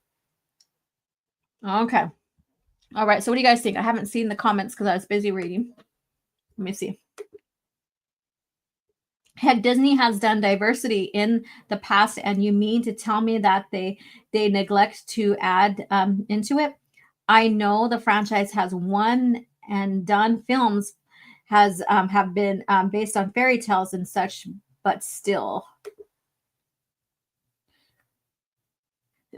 Oh God. OG, I sent you some horrible new book art. What? Okay, hold on. I'll check that in a couple minutes. Drew me, not Jeremy's effing voice to text. Oh, let me see here. So true. Lucas, so true that one thing that Drew made to start Star Wars universe was the inclusivity and diversity. These are my people. There we go. Echo chamber, new coverage of Grandfather, quote unquote, or hashtag fake fan, no Disney stars for them to grift off of. The confused activists really should read C.S. Lewis' Four Loves. Let me see here. Let me scroll up here.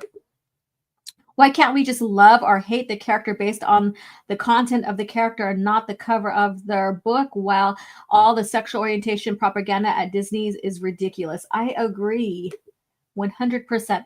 The scene in Tartakovsky's Clone Wars where Padme room lights goes out after Anakin's return to her. Correct. I have no Leku, but I like Twi'lek. There's a lot of people who could say that. If the EU had continued, that would have happened anyway. So that's not a merit for the new continuity. All right, let me go ahead and pull up what's Twitter and see what Soul Assassin sent me. Okay, Twitter. Oh, damn it. All right. Can I type? There we go. Oh my God, I couldn't type. And here I am. Hi. All right. Hashtag shift the grift. Shift the grift. And you know, remember when people are saying, oh yeah, Disney's changed. This is like not even within 6 months ago. They were claiming that Disney was changing their ways and they're going to get rid of this quote unquote woke shit and all this other stuff. Well, look where we're at. Look where we're at. Keep your Twi'leks. I'll have Zeltron any day. I'm going to have to do a Zeltron emoji. Okay, let me see here. Messages. All right, let's see here. Oh my God. Let me see. Let me see. Why aren't you letting me view? Oh, that's why. Okay. Oof. Choices of One Essential Legends Collection. Oh my God. Okay. We are going to, as an artist, I'm going to show this because this right here is like, you could say, oh, well, they depicted her slightly different in some images of her in the original EU and stuff. But this right here is really odd looking. So let me go ahead and pull it up. You guys are going to see what I'm saying here pretty quick. So this is the Choices of One Legends, Essential Legends Collection. This is Mara Jade. This is your Mara Jade right here. What do you guys think about this? Let me go ahead and make the screen bigger. So, Choices of One. Let me go ahead and Choices of One Star Wars. I'm going to pull up the original cover. Let's see here. There's a couple of them. So, do you guys think that they're trying to copy or make it look like one of the covers? So this is Mara Jade with her purple lightsaber. Choices of One, Essential Legends. So now now that Timothy Zahn book has its Essential Legends. So I'm going to remove this. And let me go ahead and share this. Let's see here. I act like I know what I'm doing. Star Wars Marvel Peters, EU. So let me go ahead. Okay. Share screen. There we go. And Choices of One. So this is one of the covers of Mara Jade. Her hair is slightly short here, all of this. And her face, I don't know, doesn't particularly look the same as the Essential Legends, which we know, and we can say that her image has been mostly consistent, especially since they got a model for her, Shannon McRandall. But what do you think about the new Essential Legends one? Do you think it even resembles Mara Jade whatsoever? She does look very young there. She was young at that time. But this right here, let me go ahead and see if I can go ahead and get out of this one and share. I'm just going to share this just because. So here is her, and she's lit. This one I didn't care for as much, but but she's lit by her purple lightsaber. She has the Star Destroyer behind her, and of course, all the stormtroopers, because she was Emperor's hand. So, what do you think about the Essential Legends compared to the two original covers, or the two covers from before? There's a rumor going around that they're planning on bringing Mara Jade into canon. That rumor has been going down for a long time. And every time Disney Star Wars news gets slow, they seem to bring back this rumor. Yeah, you like this cover the best. She is very shaded by her own purple lightsaber. This is long before this is way before, not long. This is way before she gets gifted. She loses this saber and she gets gifted the Skywalker saber. Yes, it is. So this is one of her early years, and we'll again, Kristen, you're still learning, and I love it. I love it. It's so amazing watching you grow and discover real Star Wars alongside the movies and stuff that was intended under George Lucas. Let's see here. Haha, should waited. Everybody's posting big fat yeses. Yeah. Yeah. So that's Luke's wife. In fact, let me go ahead and pull up. Let's see here. Let me get out of this one here. And since I have the screen up, let's go ahead and do that. Luke and Mara Jade Skywalker. And images. Here we go. So here's one. I like this rendition right here. So here we go. So there you go. So Luke and Mara Jade. And, you know, Kristen is still discovering, just like Scran is still discovering the greater world of the expanding universe under George Lucas era. And so it's been pretty amazing watching her, you know, go through this, learn through this, ask me questions, and all of that. And I think your first read was basically the Legacy comics, Cade Skywalker's. That's her introduction. I talked about that. She loves comics. She's an artist, and she loves doing visual storytelling, basically.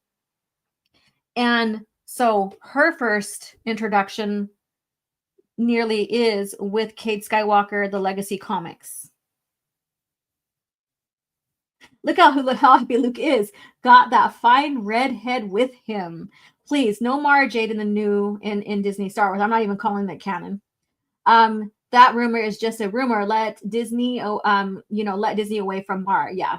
And yes, Quentin, yes, that's awesome. Yeah, so I just love introduce when people come to me, and I'm sure purists and others, longtime EU fans, when they get people asking them, how do I start? Where do I start? And I always say, it depends on where your interest lies strongly at. If you're more, your interest is more of PT era, then I'm going to find you a starting point there. I ask questions. I'm going to have to do a video explaining how I do this to help people land where they need to land, to get them started. I relatively just ask them, okay, so what's your favorite movie trilogy, PT or OT, or what are your favorite characters within those? And then we go from there. However, people are like, I want to learn a little bit more of, how, the Rule 2 came about or whatever. Then, of course, I'm going to, recommend, stories. I'll break it down and recommend stories from the OT, or not the OT, the Old Republic. So there's many different ways that I ask. I kind of give you I kind of interrogate you on what you like about Star Wars when it comes to the movies and stuff. Just call me Padawan. Yes. And so we landed basically when she first read, we end up landing way out there with Cade Skywalker. Yeah. And she basically was my art instructor, my art professor or teacher at the college where I got my degree. So that's our story together, and thank you so much for continued support, Kristen, too. I'm glad you are here with us. She's learning a lot. She doesn't like the direction that Disney has taken Star Wars itself. So there we go. But there we go, you guys. This is a power couple, but is it based upon their sexuality? No. No. Do we know they're married? Yes, but that's not necessarily what that's about. I mean, we don't have to know their sexual orientation for us to like both of them and like them as a power couple as well. You have Baveen and his husband. You could kind of say that they're a power couple within the Mandalorian culture. And also Baveen is also like a mentor to Boba Fett, but their sexual orientation has nothing to do with why I like them.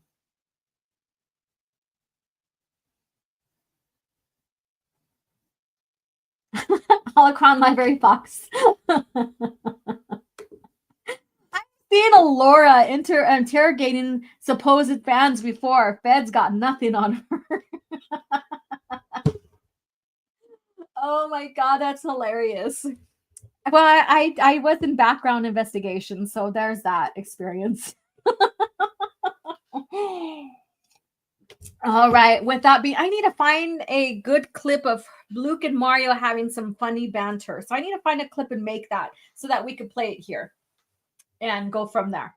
And I need to put up Baveen and the little history, the little short of Baveen and his husband on proving that we had all this before, and it was just a small section of the story, but not really something that was reliant of the story, I guess you can say, sexual orientation. Let's see here, but is OG the good cop or the bad cop? Well, that all determines on what type of interrogation, what you are guilty of. It was hilarious. And it's a forced couple. So with that being said, we've been here with each other for 2.5 hours. Thank you guys so much for hanging out and talking Star Wars with me. Kristen says, I was helpful for the new of the character was unthinkable. Or I was hopeful for the new to the character was unthinkable. You are voice texting, aren't you? How could they destroy my heroes like that? They work so hard to achieve that everything they did. Yeah. See? She's voice texting. And voice texting is so funny because sometimes how your accent is or how you sound, and then the voice text becomes something very different than what someone intends. It's funnier than hell. But with that being said, you guys, thank you so much for, again, joining me for another Thursday morning CAF chat, exploring New Jedi Order lore and the events in the timeline. We have the epilogue for Star by Star portion, and then for next Thursday, then the following Thursday, we'll get into Anakin Skywalker's character. We're going to talk about his character arc and all that. And so that should be great because Anakin Solo, not Skywalker Solo. We're going to get into his character arc and all of that and talk about his significance. And then maybe we'll even talk about what ifs. We'll also talk about why George Lucas is like, you need to switch who is the hero in the series. And there's one thing that I remember the author saying, or one of them said, is that if George didn't say for them to kill Anakin, that's just what happened. So just imagine if the story would have went where they didn't kill Anakin and what we'd have got. So that's a whole nother topic in itself. So thank you guys again for joining in as always. And with that, let's go ahead and close with this. Let me find what do I need to look for? I have so many clips on here. Let's go ahead and play this again. I'm telling you, this finale, it's unbelievable how tepid contemporary art seemed compared to the passionate quality of this finale. So you have this huge, it's like romantic nature painting, apocalyptic landscape of the lava. Lucas cross-cuts the destruction of the Senate chamber, and you have the destruction of industry going on. And then, after all these horrors, it is so beautiful. I'm saying, my God, nothing in the last 30 years in any of the arts has been produced as emotionally compelling and significant as the finale of Revenge of the Sith. And I agree wholeheartedly. Now, if you're catching the replay, thank you so much for hanging out with us this long. And again, I'd love to hear from you. Leave a comment below. And again, you guys, if you guys want to join in the book club, become a channel member this Sunday, 6 p.m., book number 3 of the Young Jedi Knights. And you guys have a good day. And may the Force be with you.